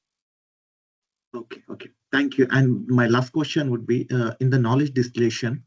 So in one of the slide, I've seen the BERT, yes, which is encoder decoder model. So can't we use ChatGPT, which is only decoder only model, or only encoder decoder model would work? No, I think knowledge distillation, I never said that we need a encoder model. Knowledge distillation can be possible for encoder models, for decoder models, for encoder models. I mean, these are generic techniques, right? You can use it everywhere. Okay, okay, okay, okay. Yeah, thanks for the clarification. Thank you so much. Thank you. Thank you so much, everyone, and as well as Dr. Tanmoy Chakraborty for this Q&A session. We have to proceed. I'm really sorry. We have to proceed with our schedule as we are already lagging behind by 25 minutes with our minute-to-minute schedule. A heartfelt thank you to Dr. Tanmoy Chakraborty for your engaging session on the power of small language models. Your discussion on how compact yet efficient models can compete with their large counterparts was both significant and inspiring. Your expertise has broadened our perspective on the evolving landscape of NLP. We truly appreciate your time and valuable contribution. Thank you once again.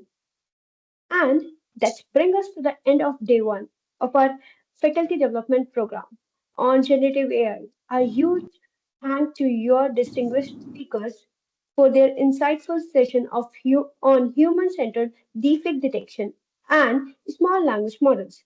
Today, we laid the foundation on our journey into generative AI, and I am sure these discussions have sparked new ideas and curiosity among all of us.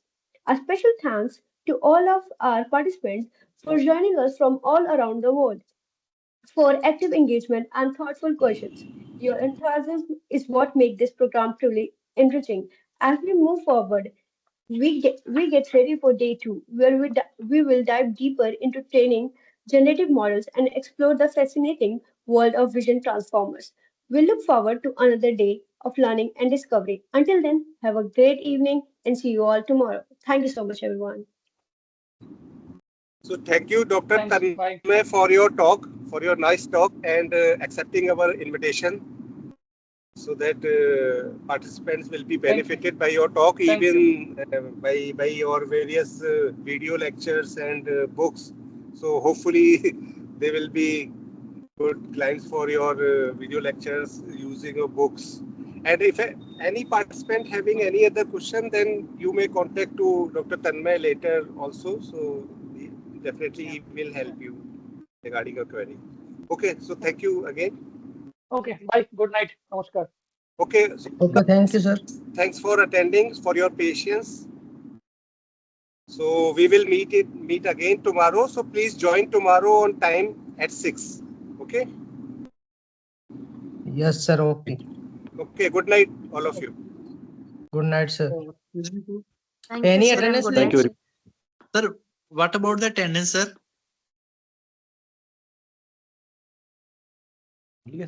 Attendance will be downloaded from Good night, sir. Attendance will be downloaded from the MS team. MS team will maintain all the records of joining and leaving. Okay, thank you. Okay, sir. Okay, thank you. Okay. But our request is that you have to join in maximum number. Actually, it is very surprising. In online, almost 170 participants are absent at a time. So maybe, I don't know, many people have registered, but never I got 600 mark.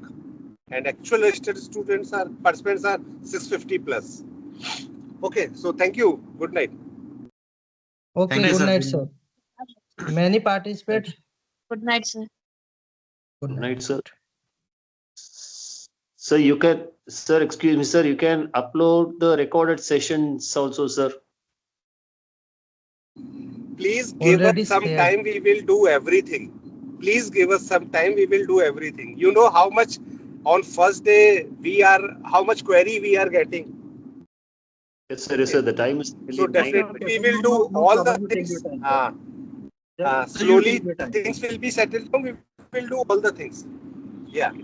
Definitely we will share all the lectures also. Thank you. Thank you, sir. Thank you very much.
Everyone is requested to leave the meeting.